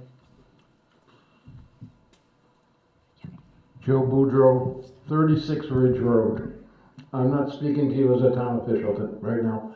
It seems like there's a lot of concern about the language that's going to be coming up from the Board of Selectmen special permit. What I would suggest,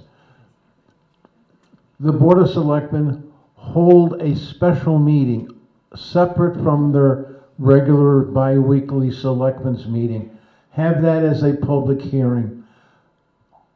Distribute way before that what you have come up with, and then ask people to come to that public meeting and voice their concerns there. That way they wouldn't have to be so concerned about worrying about it today. If you make it more formal and let them participate, I think, I would hope that a lot of concerns that focus today on what that permit is going to say could be eliminated or alleviated by allowing them to partake and ask questions and give you suggestions before you finalize what you're doing. Okay. That is not a motion. No, he took himself aside. He was in discussion. I'm going to do the same thing and step aside from being moderator and going to be a citizen for a little while, and I agree that that would be something our select board should do. And I want to go back to some comments made about being good neighbors and being nice to each other. And in this process, which I was attending as a citizen, many, many meetings, the concept of good fences make good neighbors. So these bylaws are sort of philosophical fences, and if you are a good neighbor, you would think first, is what I'm going to do have an impact on my neighbors? What can I do to clarify that? Select board is here. They've said they will help you answer that question. Okay, back to me, moderator. I believe we have a, Charlie, did you want to speak first? Yeah, I would, I mean, that's always been my intention, to certainly do a process, maybe not exactly like that, but essentially, yeah, make sure we publicize any, rulemaking process that we set up and make sure there's as much public input as possible and it wouldn't just be buried in a select board agenda. So, yeah, of course. And Amy and I are nodding our heads yes to what Charlie has to say. And our intention is to be as public as we possibly can be, as transparent as we can be, and to allow for as much input as you have to offer us. Can we guarantee we're going to go along with everything? Of course not. And We're going to listen. And I would just respond to the comment about playing favorites. That's not our job. I mean, we don't look at, you want to open a Scotch tape store in town, and that seems like a pretty stupid idea, but it's not our job to decide that. It's to decide whether it's safe and you got enough parking and stuff like that. So it's just, we don't do that, and we wouldn't do that, and It's a sticky subject. so. Okay. I mean, our job is just to make sure things are safe and you're not bothering your neighbors, and that's really what it comes down to. Okay, next. Nestor Matthews, 24 Fisk Road, and a member of the planning board. I just wanted to get back to the language because people have concerns about the 8 days and the 3 events. And I wanted to point out that the beginning of this is called use of property for events. And so that is supposed to define that this is for a specific property. And that's where we came up with the numbers. And I will say that when we first came up with the wording for this, we had our hearing, and there was a lot of concern that we were letting too many special or temporary events take place.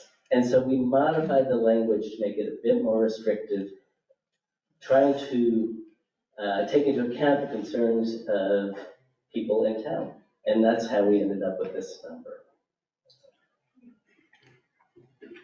Hi, Erin Matika, 61 Cold Street. Just to, talk about, I didn't mean to imply that you would play favorites. My thinking is that, if I were on the select board, I would think that was too much power. That would be too much power for me to decide for other people what they're gonna do.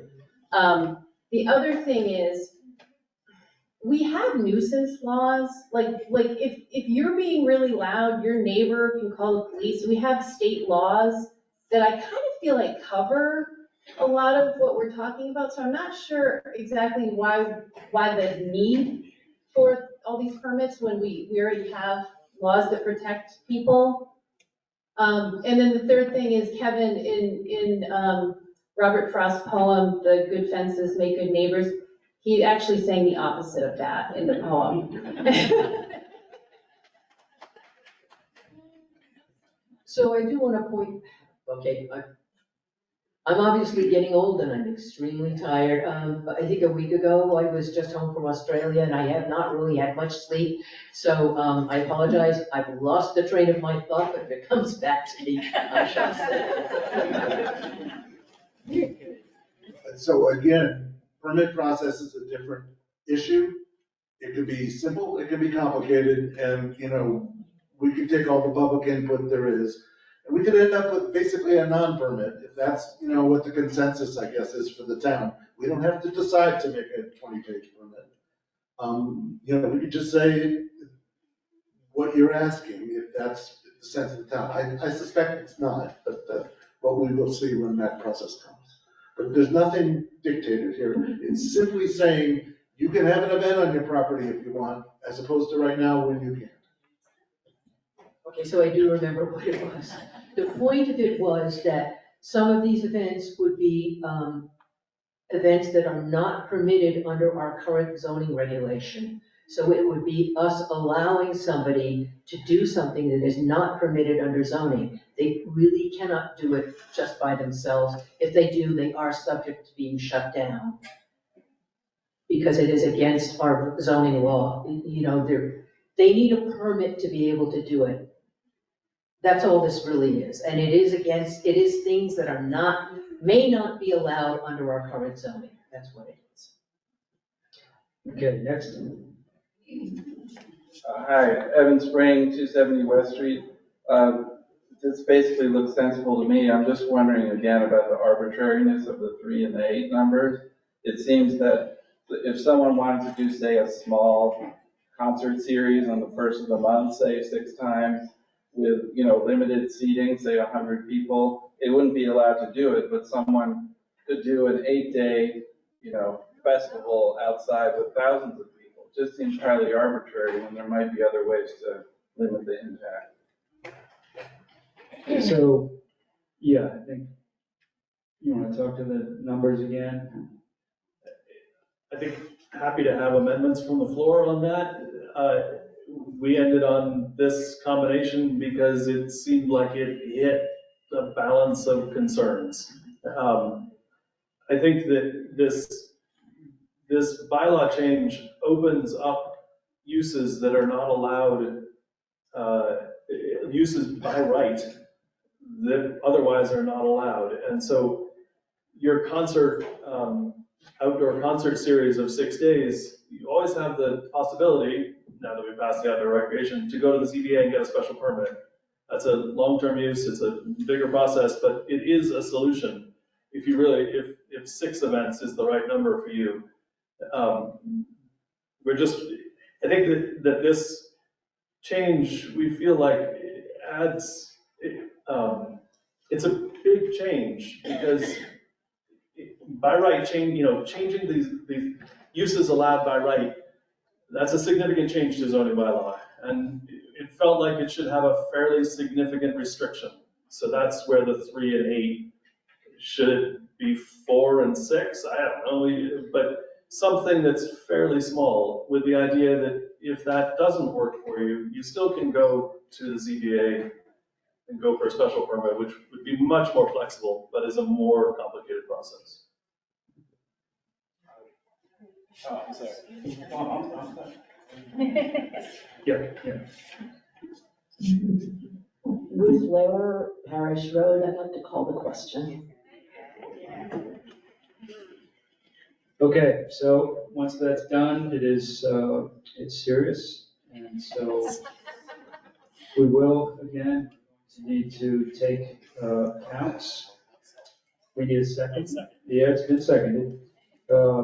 So to move things along, all those in favor of Article 33, do so by saying aye. No. Cards in the air. Calling the question. Yeah. Sorry. I'm with Amy here. Oh. So we're on call the question. So all those in favor of calling the question on Article 32, raise your cards, raise them high. And boy,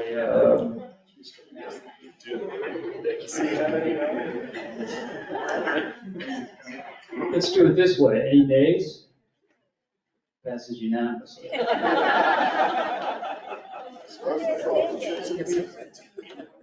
Okay, now we need to move on to where I was before.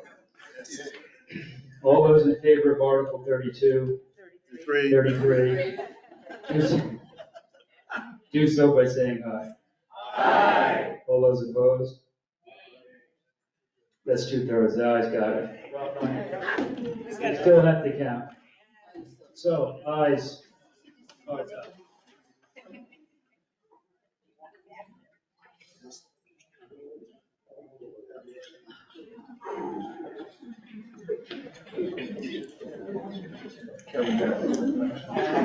Down to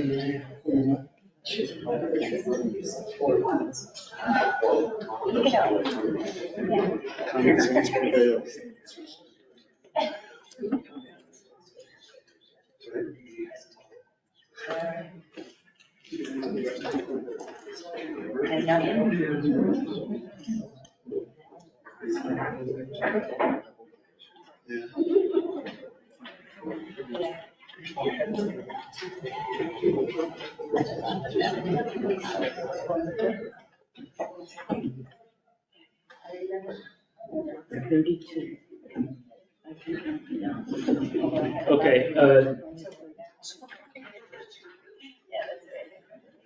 okay, nays, cards up. I'll just count it from here.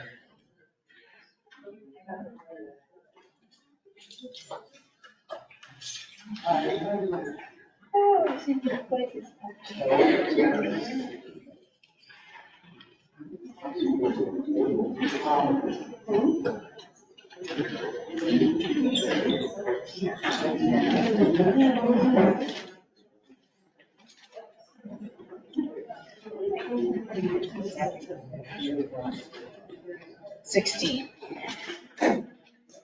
71 yeas, 16 nays, it passes. So, Mr. Moderator, oh, Joe. I make a motion to dissolve this meeting. Hold that motion just because as part of the meeting, I want to do what I've been starting to do, which is mentioning that next year's warrant begins, I don't say on Monday, I say on Tuesday, to allow the select board a little bit of a breather. They're gonna owe you a couple things in terms of the application.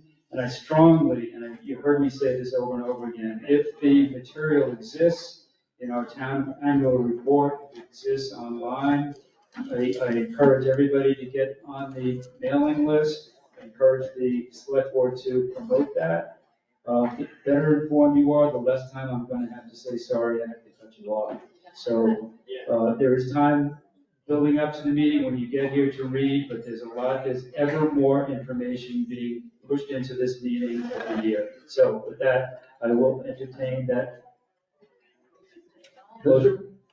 Moderator, I make a motion to dissolve this meeting. Do I have a second? Do I have a voice vote? All those in favor say aye. All those opposed? Okay, we're done.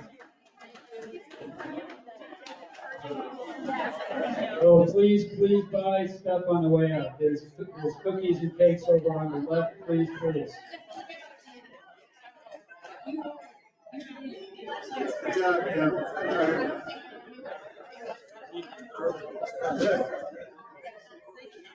Yeah, we will make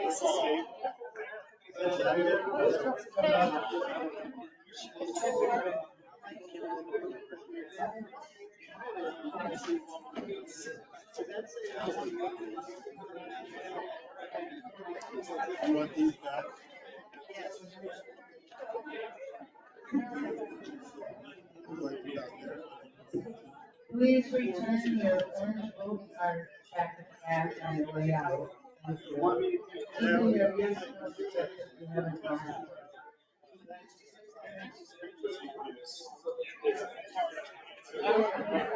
Where's your card, Catherine? I didn't have one.